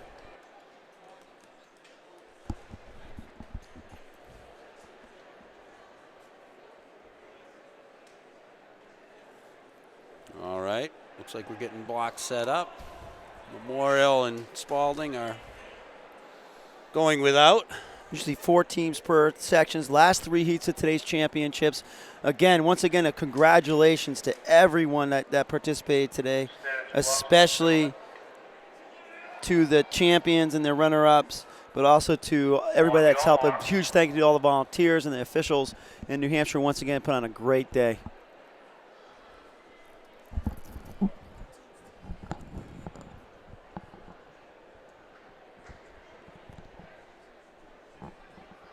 right, they're settling into the blocks now. They're up, and they're off.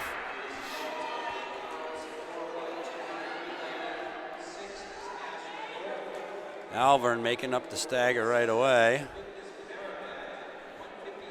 Here comes Spalding on the inside. They'll lead the handoff. So final scores on the girls' side. Pinkerton is your team champion, 86 points. Exeter, team runner-up, 59 points. South, third, 55 points. Bishop Girton, fourth, 40 points. Fifth was Bedford, 38 points. They had just won 3 in a row. Congratulations to Lady Bulldogs. Sixth, North, 33 points. Seventh, Merrimack, 24 points. Eighth is with 16 points is Concord. Rounds out your top 8 teams.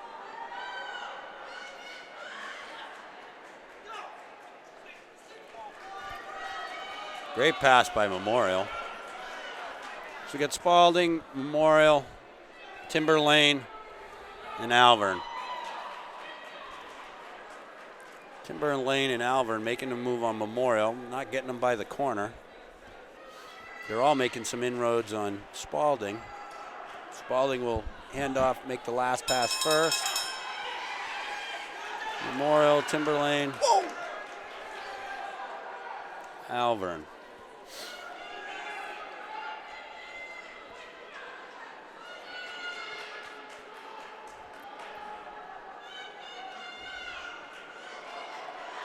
Oh, closing this up.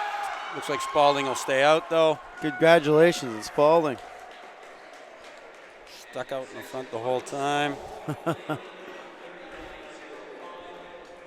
got Spalding with 139.05, Memorial 139.72, Timberlane 140.03, and Alvern 140.44. Second heat, we got Londonderry, Merrimack, Nashua North, and Exeter. Nashua North's going to do anything. They got to do some damage in this heat. If they can win this heat, they basically cement the runner-up plaque. Basically, we'll see. Bedford does have the second fastest seed time. A second and a half faster than Nashua North. Again, Nashua North going into the final race has a 6 1/3 point lead over Bedford for the runner-up plaque. If for some reason you're just joining us, Pinkerton has swept the team titles. Pinkerton is going to win. They have 80 1/3 points. And they also have the fastest seat time going into the 4x2. Bedford must have made some points in the field events. Must have. I'm Yeah, well, guessing they've with always Nashua been North. strong in field events and relays. I was going to say, because I just don't remember seeing that many Bedford people out on the track. You can almost call them a Bedford field and track team. That's Field how and good they are. track team, yeah. Field relay And and track team. then you've got Nashua North, which is almost like the Nashua distance team. I don't know, man. They're putting together some good relays here at the end. They are. They snaked in front of I Bedford. certainly on don't. that I don't 4x4. mean to denigrate any of their Right. other athletes, but when you get 36 points out of two guys, Two guys. The 4x8 did well. not quite the 38 that the 28 that Robitaille put up for herself. That was a great display in Division II earlier today. There we go. They're off. Like we said, Nashua North can help their cause by winning this heat and putting the pressure on Bedford.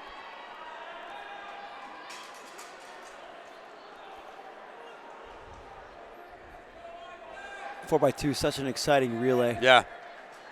And they break here. They could break into the inside here. Yep. North takes it in second, behind Merrimack.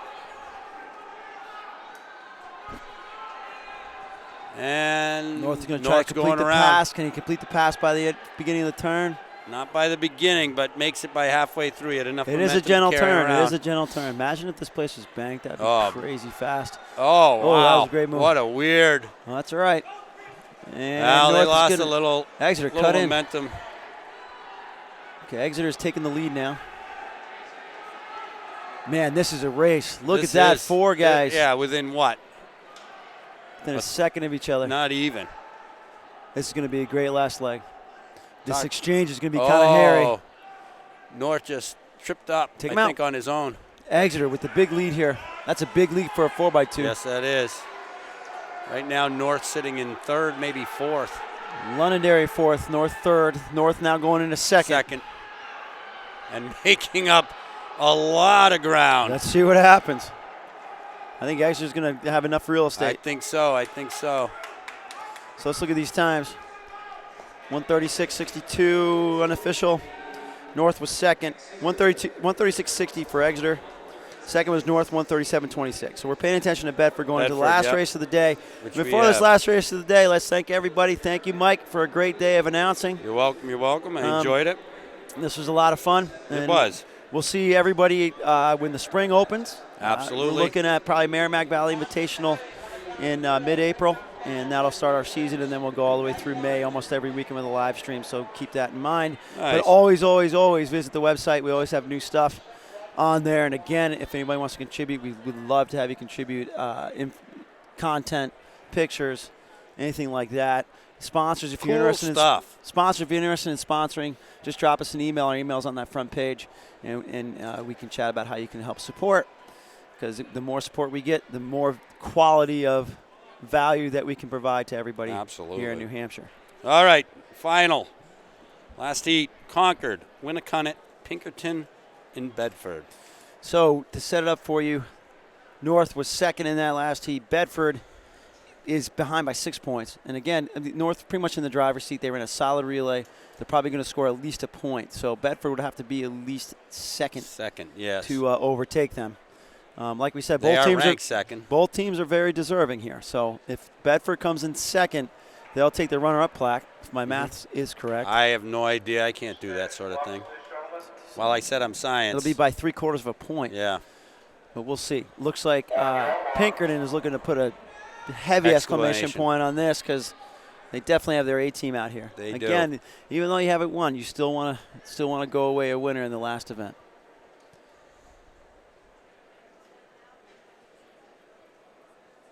I'd like to thank Peter Adesano on the camera all day for both races, both meets, I should say. Greg Hall is the photographer. Davio Dulugo is the photographer. We'll get those pictures up as soon as we can in the next day or so. Corey Dow doing interviews and social media. Mr. Al Halpern. Yeah. Mr. Starter extraordinaire. Getting rid of all his blanks now. All set for the day. Looks like Bedford's in the lead coming off the stagger. Let's see how they cut in at this exchange. Good exchange. Bedford in the lead. This would do it. But you got Roomwick, Pinkerton on the anchor leg. And Pinkerton there you go. Flying. Pinkerton's going to take the lead on this leg, and they're not going to relinquish it, is my prediction. They might not quite get the lead, but they'll hand off even. Yeah, they're tying up a little bit. Let's see what Bedford can bring. Once again, if Bedford comes in first or second. Bedford had a solid pass. Unofficially, they're going to take the runner-up plaque. They have to come in first or second in the heat and in the event. If they do that, they'll take the runner-up plaque. Pinkerton now challenging for the lead. I think they should switch. Rumwick. I would have rather done that. So let's see what happens. You can't. I can't see Rumwick losing this anchor leg. I think Bedford's going to end up sneaking and getting the runner-up plaque if they can hold off Mutz. Mutz is also in third. Mutz from Concord is third. Mutz can overtake Bedford. It'll be Nashua North with the second place plaque. Looks like he is going to. Oh, my goodness. Rumwich is going to stay out, but wow. We're going to have to check some math. Nashua North. Nashua North with Mutz coming through like that, Nashua North is going to be second overall as a team. Safe to say Mutz was probably inspired by the fact that he wasn't running the 55. Yeah. Had something Mike, to prove. Thanks a lot. That was phenomenal. You're welcome, buddy. Enjoyed Thanks it. everybody for viewing. Hopefully this helped a lot of you out across the country to see your kids or relatives compete. I'm just going to hang out 1 second, see if I could get the final score here.